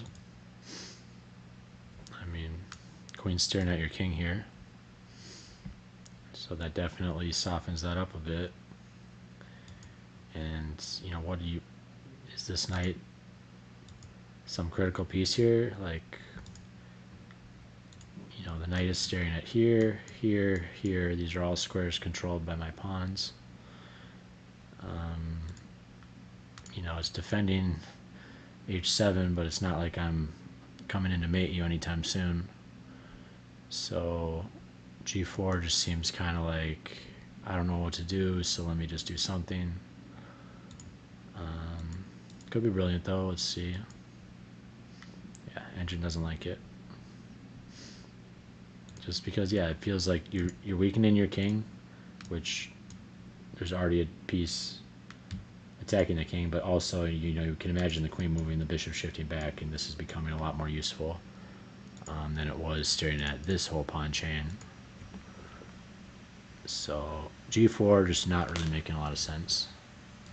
We'll see if he pays the price for that. And queen c7. Okay, we already, so off. Okay, queen trade making a sense for white at this point because maybe the king is getting a little bit weaker, but we can already see the bishop coming back to make something happen.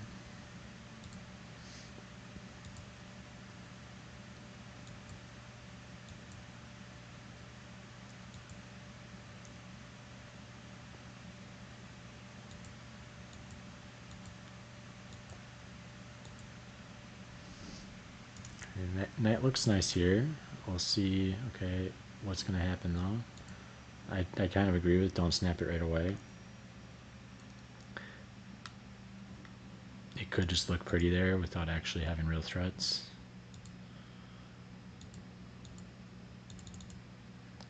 Okay, exchange tag.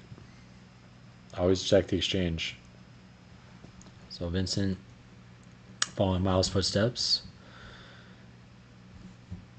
And let's just see what the engine thinks of it. Not loving it. So went from minus 0.3 to minus 2. So just saying accept that thing. And so yeah, this was kind of, now it's just -7 for black. So I think this exchange stack was a bit hysteria. He had a totally fine position and just didn't like that his rooks were totally bound up by these pawns. Like his rooks weren't getting any activity, but needed, and just wanted to kind of preserve this knight, I suppose. But you can't sack an exchange just on vibes. Gotta have, I mean, depending on the position, you can, but you can't here. Because, yeah, this went from totally equal position to black just mopping up a quick conversion. Still in process, but yeah, black's objectively totally winning here. So rook c1. Kevin's thinking about it, but rook c1 is probably going to come. Something like rook c1, knight f2, rook takes rook, knight takes, and then rook c8. Looks good enough to me. Just rook c1's coming next.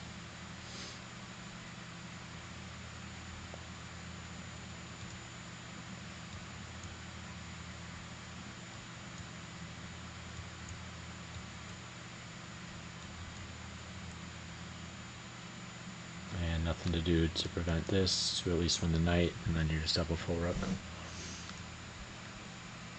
So thank goodness I actually was able to calculate that line somehow. But I think Kevin's going to find that, so let's go ahead and check out board 6. Alright, we got Jacob Pikus against Norm, so not totally familiar with Jacob, but welcome to the club, or if you're a regular, I'm looking forward to meeting you. And Norm is our Stonewall regular, but he's playing the black pieces, so unfortunately can't play the Stonewall when you don't have the white pieces, so we'll see what happens in this game. So we got c4, knight f6, g3, d5. Okay.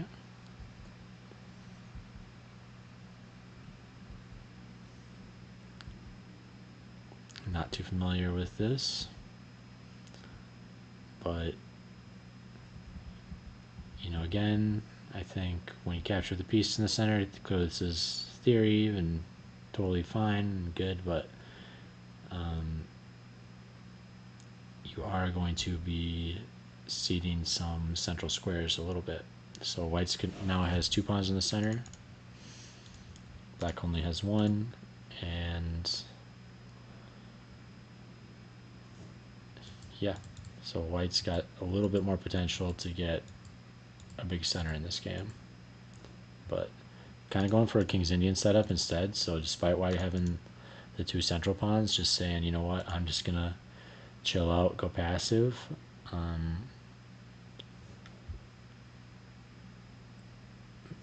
But still, hey, this looks very solid, right? You know, it's very solid development. You got touched each piece once, got your king castled, and you're not making too many unnecessary pawn moves. I guess the center can come later. E4 can come later.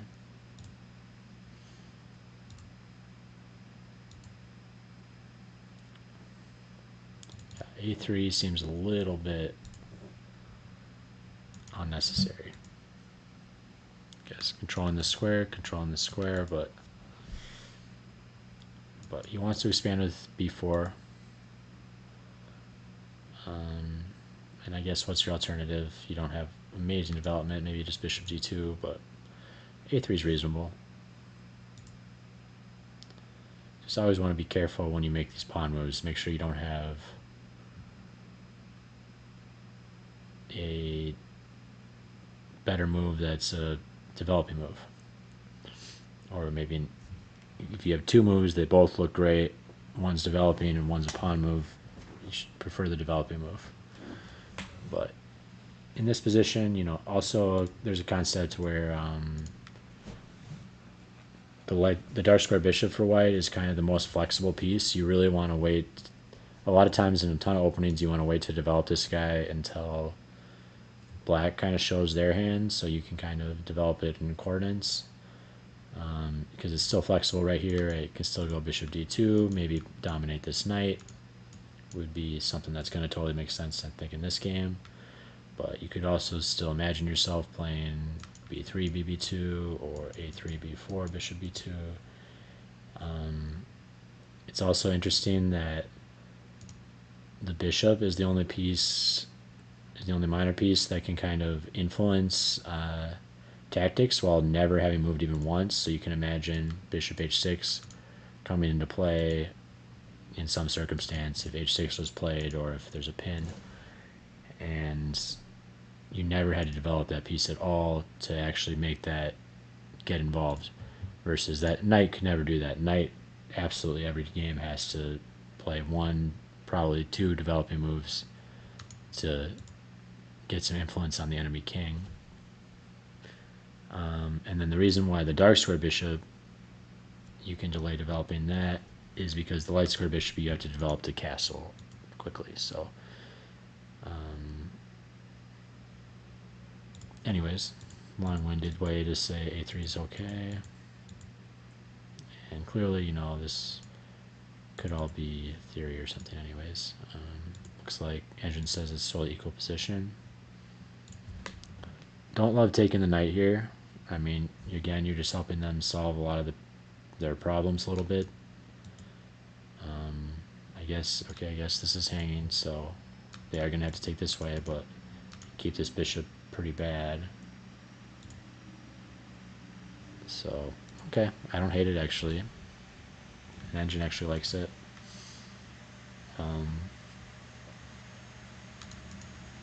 We're playing against this bishop, but our bishop is bad as well. I mean, white's bishop's got to be better than black's. And this looks a little backwards, but nothing major. Also on drawback principle, what happens when we play ED5 is this square just got released and we got a knight that can jump there. So that's what happened in the game.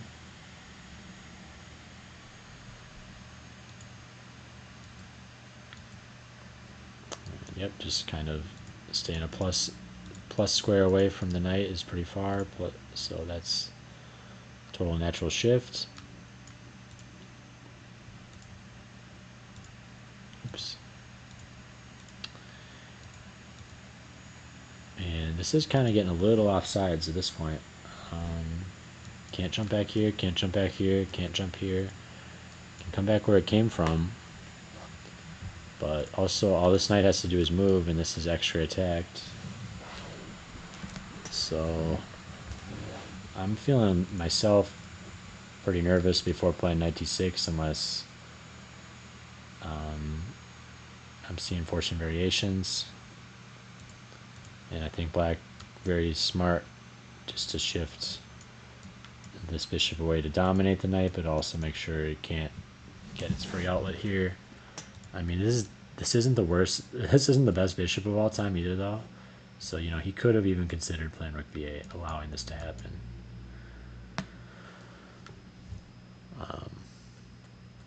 Saying I'm fine with you having this unopposed bishop because I'm just gonna try to blunt it, but that could totally backfire because you can imagine this, and then you can imagine white maybe playing e4 later, breaking up this pawn chain, and this bishop actually getting good.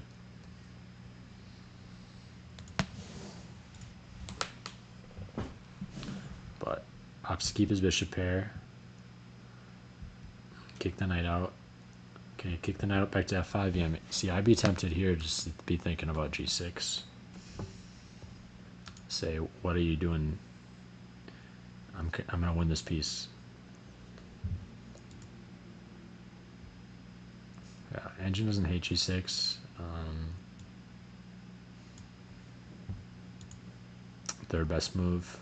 Best move is knight b6, just direct threaten. And when he goes back, go a4, and knight a4. Threaten to come in here. And you can't come here anymore because of this, and so that's another thing, is you're totally suppressing their ability to develop this bishop in maybe the way they'd like to.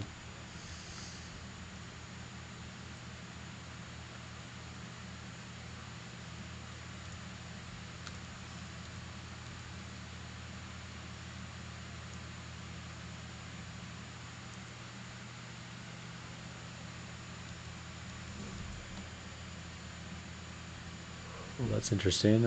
Intermezzo d4.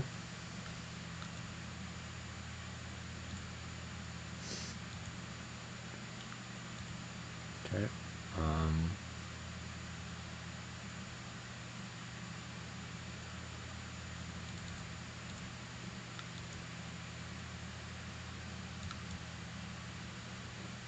Yeah, I didn't love just the inclusion of d4. I guess you're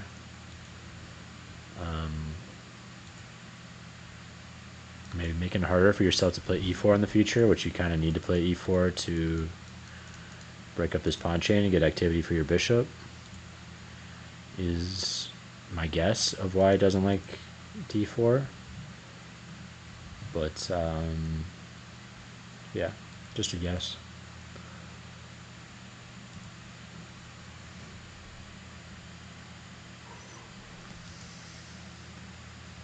Okay, he's about to get the Pillsbury. Famous, you think this pawn is terrible and backwards, but if you can get a knight anchored in, this pawn's fine. And this is known as like a Pillsbury setup, when you got the knight double anchored like this on a hole where it's never going to be able to get kicked by a pawn.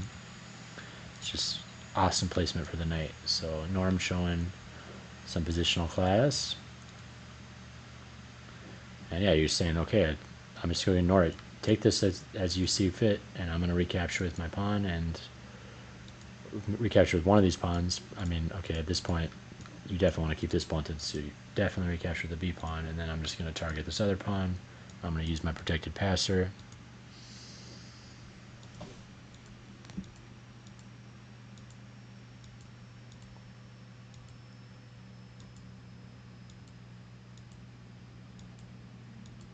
Alright. I am just going to, sorry to the last few boards, but I am just going to kind of blitz out and recap these because I didn't quite budget enough time to analyze these last few games properly. But let's just look at how Jacob versus Norm finished.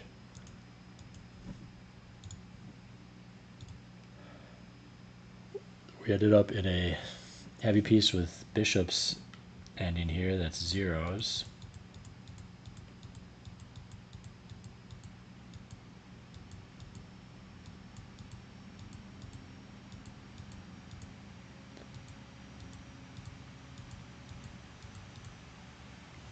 It looks like they're on their way to doing some repeating. Still got to be slightly careful, but if he goes for these pawns, he's probably going to take here and get a pass pawn himself much quicker.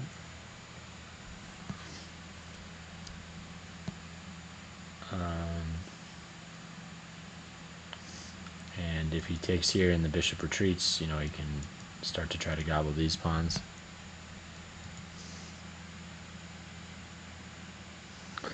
Nice, we got Miles in the chat. No, says his game might have been wonderful. No blunders, but you did.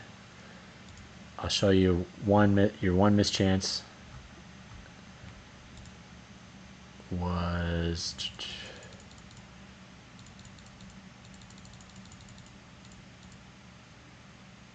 here.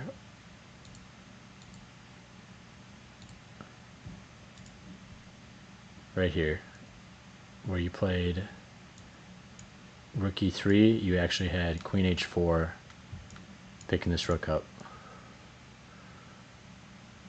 and that would have won on the spot. But that was the only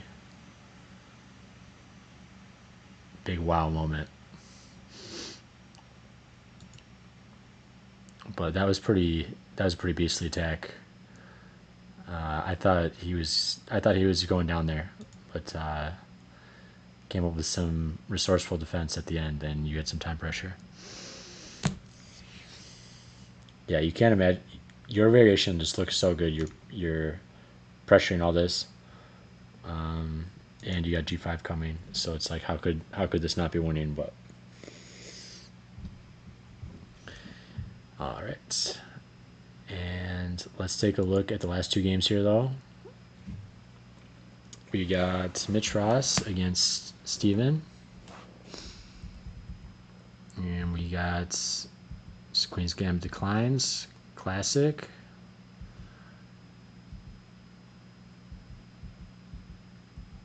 And both players just playing in a fairly conservative fashion. Okay, we got Bishop takes H6. He decides asking the quintessential question to the bishop, do you want to drop back? You'll never be able to come back this way, that way, and then maybe I can play G5 on you in certain circumstances. Do you want to take, which is going to be giving me a bishop for the knight?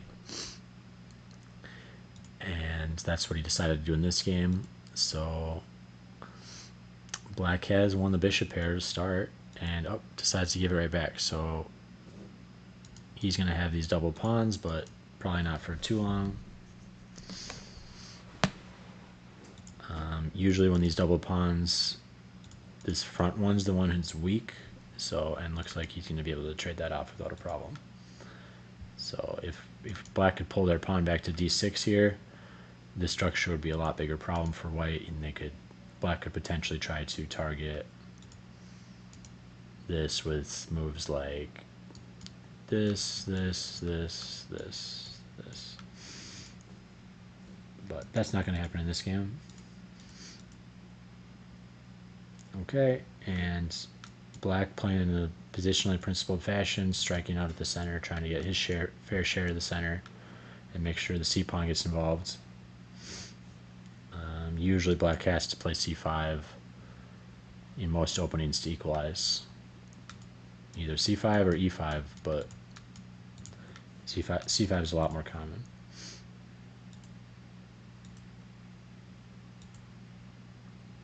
Okay, and we got a nice pawn cube here.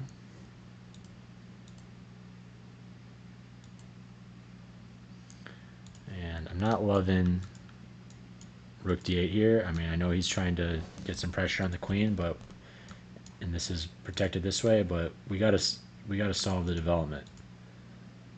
How's this bishop getting out? You can't just forget about that guy. You develop your minor pieces, then you develop your rooks, ideally. But engine doesn't hate rook d8 at all, so. And it looks like, I guess, this knight is a little bound up, protecting the pawn. If we jump knight b6, for example, you can just bring the bishop back. And I guess we'd be forced to take here. You want to develop like 4 squares away from the knight, but this is very well controlled, so I guess this would make sense. And this is probably how I'd go about it, though. But black opted for being a little bit more critical here. Let's get some pressure here at the cost of development, but got to be a little bit careful about this weak peg rank. This is my only defender of the rook.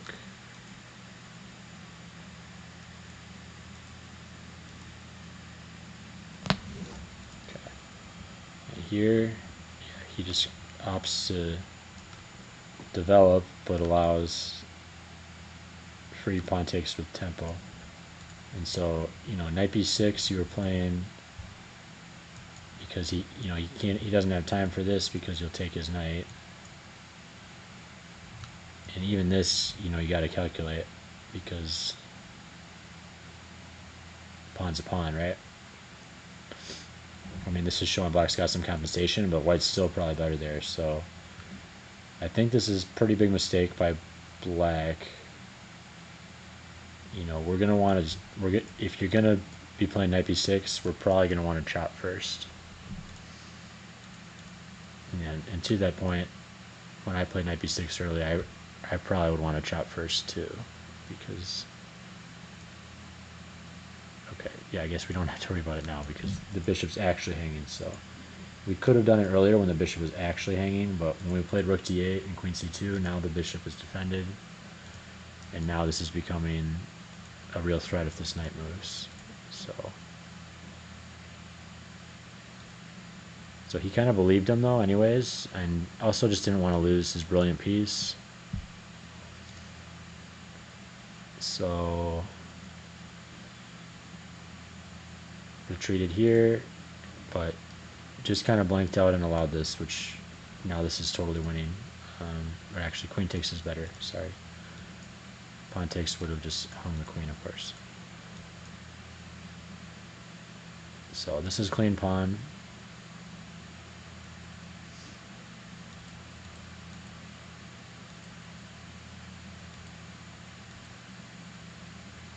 Alright, he's getting some activity down the c file, but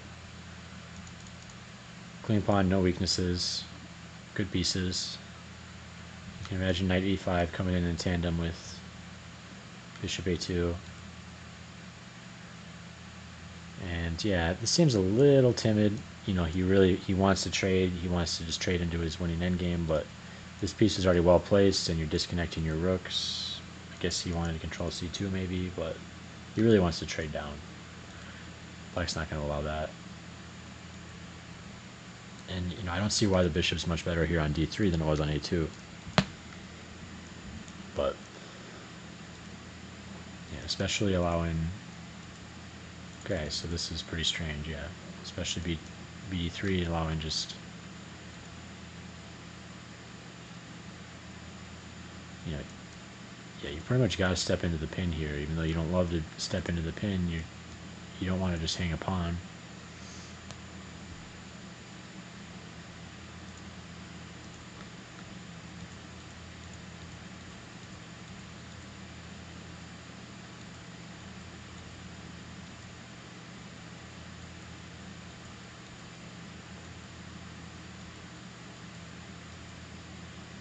Okay, rook behind the passer, starting to roll.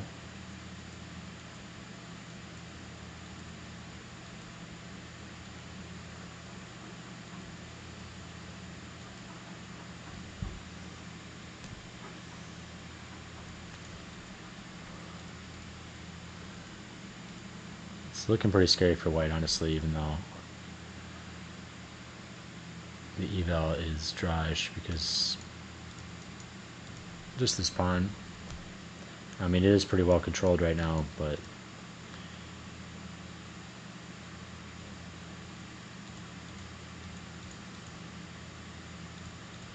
okay. Knight takes e5 tactic. Wow, so they had here we had rook takes, and then get the pawns rolling this way would have been winning. But he played rook f1. It allowed knight takes e5, and now he actually has to play bishop e2 because yep, okay. So yep, and I'm not seeing that instantly either, so can't fault Mitch too much. And looks like Mitch ended up winning this game anyways, but yeah, rook f1, definitely a big blunder here. Not noticing that bishop g4 is not anchored here, so this pawn is pinned. Just snapping this knight, yep. Snap the knight and get the passers rolling. You know, get your two connected passers on the 6 beats a rook. And f5 e6 is on the path to making that happen.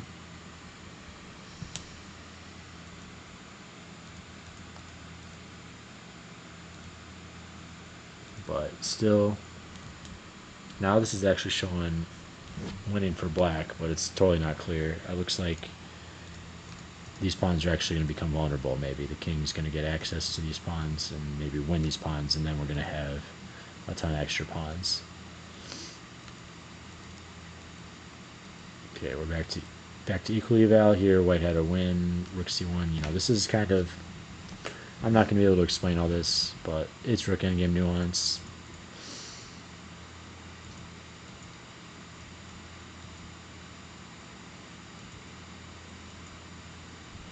And now get some threats against the king. I mean, king's getting boxed in. Okay, and this was a pretty big blunder because he could have easily just taken here and had a winning endgame. So white definitely playing with fire in this game because rook f7. Yeah, and he played, okay, 45-42, 45-55, you know, and 40, yeah, yeah, Mitch, honestly, it's totally ridiculous to spend no time on these moves at the end. Like, you gotta, you gotta sit there and calculate a little bit because, yeah, you could have totally lost this in one move here without even thinking about it. Because here just takes.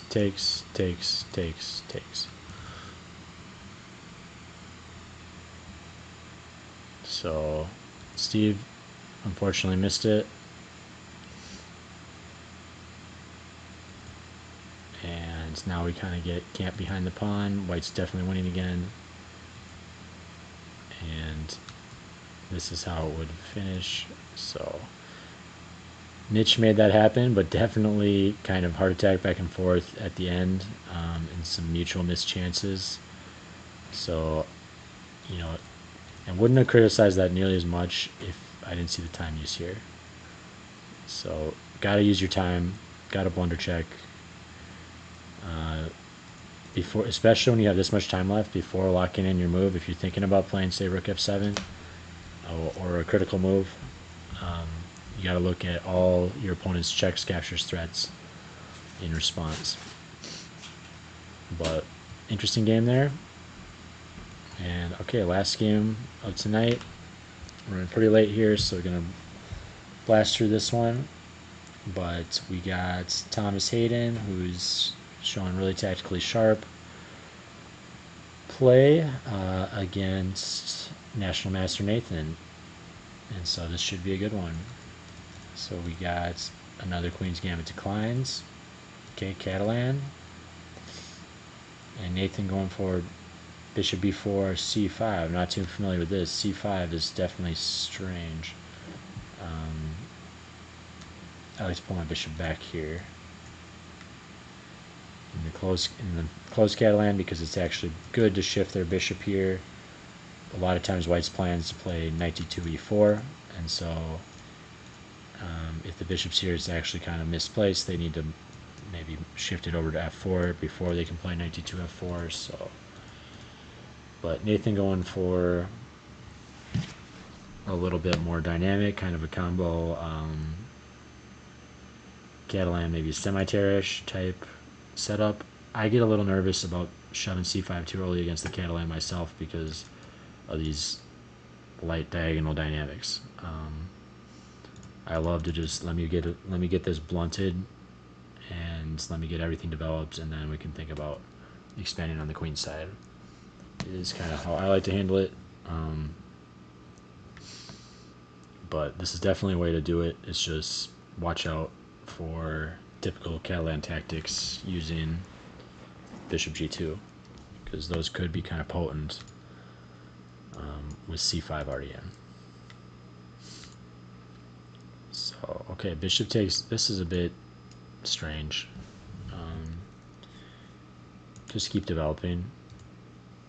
But I guess this is okay. Is this the punish? Yeah.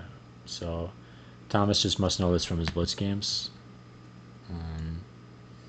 or just sat there and calculated it. But normal positional, maybe you keep developing. But hey, pawn's a pawn. Or I guess you're kind of making them capture away from the center, so this is actually positional. So I'm kind of at odds with myself with to take as a mistake. I hate taking my opponent's pieces, but actually if they're recapturing for free and it's moving their pawn to a worse square, great. It's only the problem when you take a piece, it improves the piece that's recapturing, and this is an exception to that for sure. So nice job by Thomas. showing some positional class against kind of this strange move by Nathan, c5. And Nathan, yeah, definitely just trying to, I think, get Thomas out of his comfort zone, get a game, because this is solid enough, but nothing too special positionally, allowing a little bit of loss of central control here, right? This pawn's going to be probably well established this game.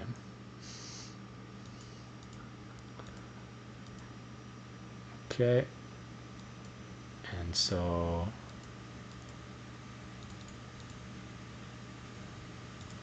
h3 seems a little unnecessary, a little slow, a little scared with what piece is going to come there. Because now, you're potentially allowing this to get lined up. This is getting turned off a little bit. But you're making a little bit more room for the king.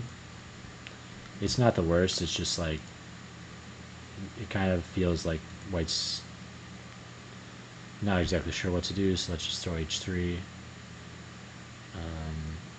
Computer likes knight b3, maybe this, but maybe that's just going to get restricted. And I wonder rook c1. Yeah, pretty much everything's playable here. It's just one of those positions that's pretty equal. It's going to be a maneuvering game. Okay, so to that point, hey, if it's slow maneuvering, you got time to make some slow pawn moves too, so it's fine.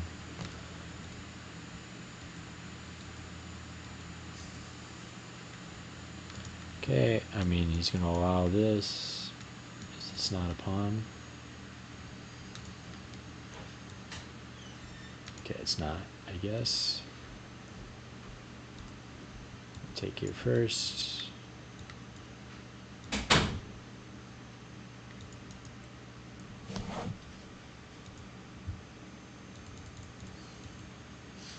So, yep, it is not a pawn because the queen's overloaded defending b4.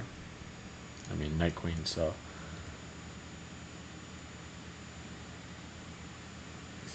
Makes sense. If we take here,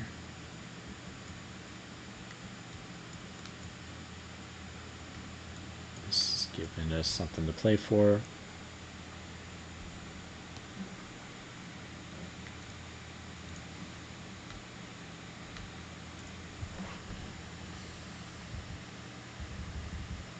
So, okay.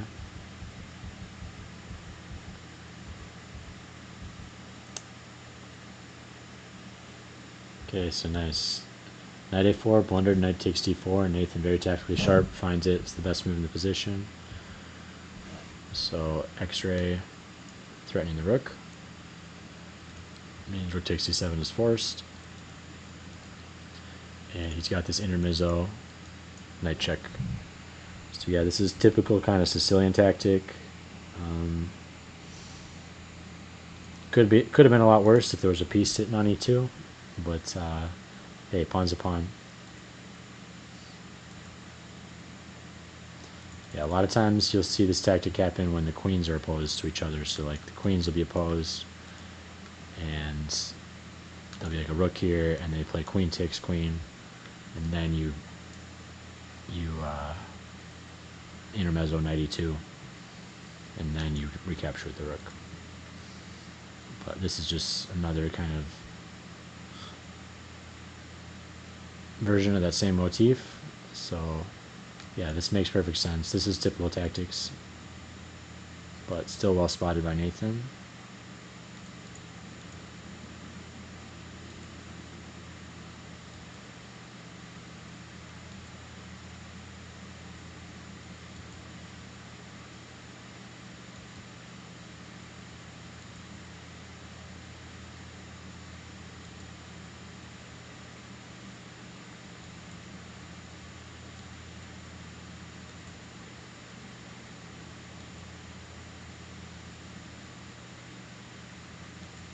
So we're pretty much in 1, 2, 3, 4, 5, 6. So Nathan's up a clean pawn. And this bishop is pretty nice. These knights are not cooperating too well. So this is minus 1.7. It's kind of technical conversion phase. Okay, and then we also see we got a weak pawn here. So now these two pawns are just going to roll.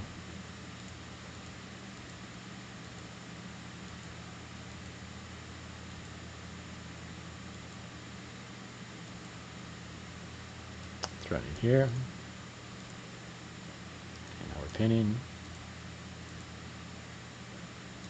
Gonna come here, potentially. I guess the knight's covering, but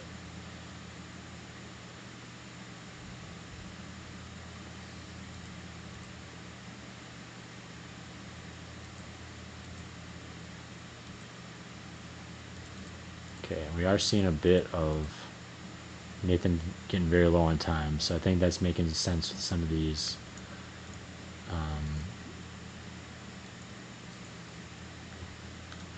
defensive moves that are starting to come into play. I mean, this makes sense. Defend the f-pawn. Just pull the bishop back. It all makes sense. And yeah, let's just get our passer rolling, queen. It looks like there was a spectacular tactic here. Knight takes f3 and knight e4.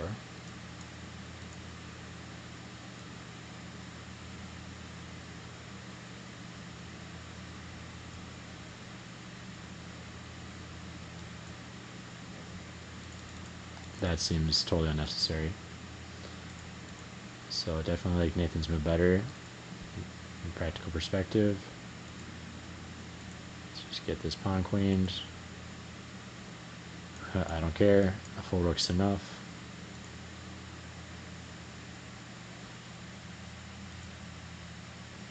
And let's anchor again. We're gonna queen.